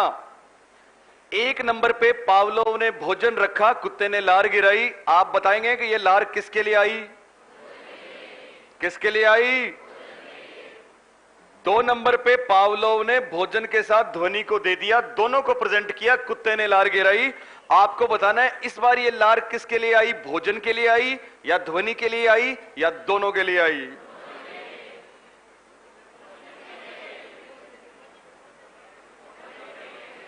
भोजन और ध्वनि दोनों प्रेजेंट किए, कुत्ते ने लार गिराई। आपको बतानी है ये लार भोजन के लिए है या ध्वनि के लिए है या दोनों के लिए है? सोच के बताओ किसके लिए? कितने लोग ईमानदारी से बताना जो ये जवाब दे रहे हैं भोजन के लिए है? वेरी गुड, शाबाश। अभी तक सही चल रहे हो, अब स्लिप होने का खतरा है। वो घंटी बजा रहा है तो बजाने दो, कुत्ता तो लार किसके लिए गिरा रहा है? भोजन के लिए गिरा रहा है। तीसरे चरण में भोजन को हटा लिया, घंटी बजी, अब भोजन है ही नहीं आसपास तो भी लार गिरती है। तीसरे चरण वाली लार घंटी के लिए है, ध्यान देंगे आप। अब ये जो 2 उद्दीपक हैं, एक तो भोजन एक ध्वनि, ध्यान रखना स्लिप हो गए। एक भोजन एक ध्वनि, उद्दीपक कितने? एक का तो अनुबंध टूटेगा और एक का अनुबंध बनेगा। जिसका अनुबंध बना वो कौन सा? बोलिए ध्वनि। जिसका अनुबंध बना वो क्या? ध्वनि। ओके, तो मैं ध्वनि लिख के इसके सामने, ध्वनि का अनुबंध बना। ध्वनि उद्दीपक है कि अनुक्रिया? उद्दीपक। इसलिए ध्वनि को हम बोल देंगे अनुबंधित उद्दीपक। बोलिए कोई दिक्कत है? ओके, तो ध्वनि क्या हो गई? अनुबंधित उद्दीपक। स्लिप हो गए, ध्यान रखना। ध्वनि क्या हो गई? अनुबंधित उद्दीपक। ओके, दूसरा कौन सा था? भोजन। भोजन का अनुबंध टूट गया, इसलिए वो हो गया अनजोड़ अनुबंधित यानी अनानुबंधित उद्दीपक। भोजन क्या हो गया? अनानुबंधित उद्दीपक। बोलिए किसी को दिक्कत आ रही है? आ रही है? नहीं आ रही ना?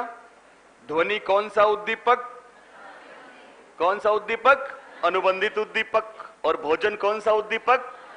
अनानुबंधित उद्दीपक। लेकिन परीक्षा में इंग्लिश में आएगा अनुबंधित के लिए एक शब्द है कंडीशनड। हमने बार बार लिखा है कंडीशनिंग रिस्पॉन्स, क्लासिकल कंडीशनिंग, तो कंडीशनड याद रह जाएगा। अनुबंधित को बोलते हैं कंडीशनड और अनानुबंधित को बोलते हैं अनकंडीशनड। अनुबंधित को क्या बोलते हैं? कंडीशनड। और अनानुबंधित को क्या बोलते हैं? अनकंडीशनड। उद्दीपक को बोलते हैं स्टिमुलस। उद्दीपक को क्या बोलते हैं? स्टिमुलस। तो अनुबंधित उद्दीपक को इंग्लिश में क्या बोलेंगे? बोलिए कंडीशनड स्टिमुलस। अनुबंधित उद्दीपक को इंग्लिश में क्या बोलेंगे? Conditioned stimulus. और कंडीशनड स्टिमुलस को हम शॉर्ट में बोलेंगे CS। ध्वनि को हमने एक नाम दे दिया CS। क्या नाम दिया? CS। अनानुबंधित उद्दीपक को बोलते हैं अनकंडीशनड स्टिमुलस, इसलिए भोजन को क्या नाम दे देंगे? UCS। शाबाश। एक हुआ CS और दूसरा क्या हुआ? UCS। सबको क्लियर है? सबको क्लियर है? इस पे आओ। पहले चरण में इधर भोजन के रूप में उद्दीपक है, भोजन का क्या नाम है? CS या UCS? बोलिए, भोजन का क्या नाम है? UCS है कि नहीं? मैं आपको बता दूं, इधर हर बार रिस्पॉन्स कर रहा है, वो तीनों बार रिस्पॉन्स करेगा। रिस्पॉन्स सेम है, लार सेम है, लेकिन लार किसके लिए आ रही है नाम बदलेगा, और यह परीक्षा में पूछा जाता है। पहले चरण में उद्दीपक भोजन था, इसलिए उसका नाम हमने क्या रख दिया? UCS। दूसरे चरण में UCS के साथ दूसरा कौन सा? CS। दोनों आ गए, आए कि नहीं? तीसरे चरण में कौन सा बचा? कौन सा बचा? CS। अब जिसके लिए लार आती है उसके आधार पर उसका नाम होता है। UCS के लिए आ रही है तो UCR हो जाएगा, CS के लिए आ रही है तो CR हो जाएगा। आप मुझे बताएं, एक नंबर पे UCS है, ये जो लार है वो किसके लिए आ रही है? UCS के लिए कि CS के लिए? भोजन के लिए आ रही है ना। भोजन का क्या नाम है? UCS। इसलिए UCS के लिए आने वाली लार हो जाएगी UCR। क्या हो जाएगी? UCR। और 2 नंबर पे जो R आई वो बोलिए UCS के लिए थी या CS के लिए या दोनों के लिए? UCS के लिए थी, इसलिए 2 नंबर वाले का नाम भी UCR। 3 नंबर में CS, इसलिए इसका नाम CR। ध्यान दें, स्लिप हो रहे हो ना? अभी और खतरा है। 1 नंबर पे UCS इधर और इधर UCR। 2 नंबर पे UCS CS दोनों और उधर UCR। 3 नंबर पे इधर CS उधर CR। बहुत बार परीक्षाओं में ऐसा हुआ है कि UCS और UCR दोनों में C कॉमन है, इसलिए C को हटा देते हैं, तो UCS को US भी बोल सकते हैं। UCS को क्या बोल सकते हैं? US भी बोल सकते हैं, और UCR को UR भी बोल सकते हैं। क्या बोल सकते हैं? UR। अब सुनना, लिखने से पहले एक बात ध्यान से, ध्यान से। 2 उद्दीपक हैं हिंदी में, एक तो अनुबंधित उद्दीपक, कौन सा? दूसरा अनानुबंधित उद्दीपक, कौन सा? और ध्यान देंगे, अनुबंधित उद्दीपक के लिए जो अनुक्रिया होती है, अनुबंधित उद्दीपक के लिए जो अनुक्रिया होती है उसको बोलेंगे अनुबंधित अनुक्रिया। बस उद्दीपक की जगह नाम चेंज हो जाएगा। और अनानुबंधित उद्दीपक के लिए जो अनुक्रिया होती है उसको क्या बोलेंगे? अनानुबंधित अनुक्रिया। कोई दिक्कत नहीं है ना? एक अनुबंधित उद्दीपक, एक अनुबंधित अनुक्रिया, एक अनानुबंधित उद्दीपक, एक अनानुबंधित अनुक्रिया। सुनो, हिंदी में जवाब देना। पावलवी अनुबंध में, पावलवी अनुबंध में भोजन क्या है? 4 ऑप्शन मिलेंगे। अनुबंधित उद्दीपक, अनुबंधित अनुक्रिया, अनानुबंधित उद्दीपक, अनानुबंधित अनुक्रिया। भोजन अनानुबंधित उद्दीपक। पावलवी अनुबंध में ध्वनि क्या है? अनुबंधित उद्दीपक। पावलवी अनुबंध में भोजन को देखकर कुत्ते का लार गिराना क्या है? भोजन को देखकर कुत्ते का लार गिराना क्या है? अनानुबंधित अनुक्रिया। पावलवी अनुबंध में, शास्त्रीय अनुबंध में, व्यवहारवाद में प्रश्न आए ऐसे। शास्त्रीय अनुबंध में घंटी की आवाज को सुन के कुत्ते का लार गिराना क्या है? बोलो बोलो, अनुबंधित अनुक्रिया। अब इंग्लिश में, अब इंग्लिश में आओ। इंग्लिश में 4 ऑप्शन रहेंगे, एक यूसीएस, एक यूसीआर, एक सीएस, एक सीआर। पावलवी अनुबंध में भोजन क्या है? 4 ऑप्शन मैंने आपको बताए, बोलिए। यूसीएस। पावलवी अनुबंध में भोजन को देखकर कुत्ते का लार गिराना क्या? यूसीआर। पावलवी अनुबंध में ध्वनि को देखकर लार गिराना, ध्वनि को सुनकर लार गिराना सीआर है। पावलवी अनुबंध में ध्वनि क्या है? सीएस। चारों बातें क्लियर? इसके कम से कम 20 एग्जाम्पल मैं आपको दूंगा जो परीक्षा में आए हैं, लेकिन केवल वही कंसेप्ट दूंगा। उससे पहले ये लिखो आप पूरा, और इसको ऐसे लिखोगे आप जैसे मैं लिखवा रहा हूं, पहले इधर, फिर ये दोनों बातें, इंग्लिश वाले शब्द, फिर ये। इसको लिखिए आराम से।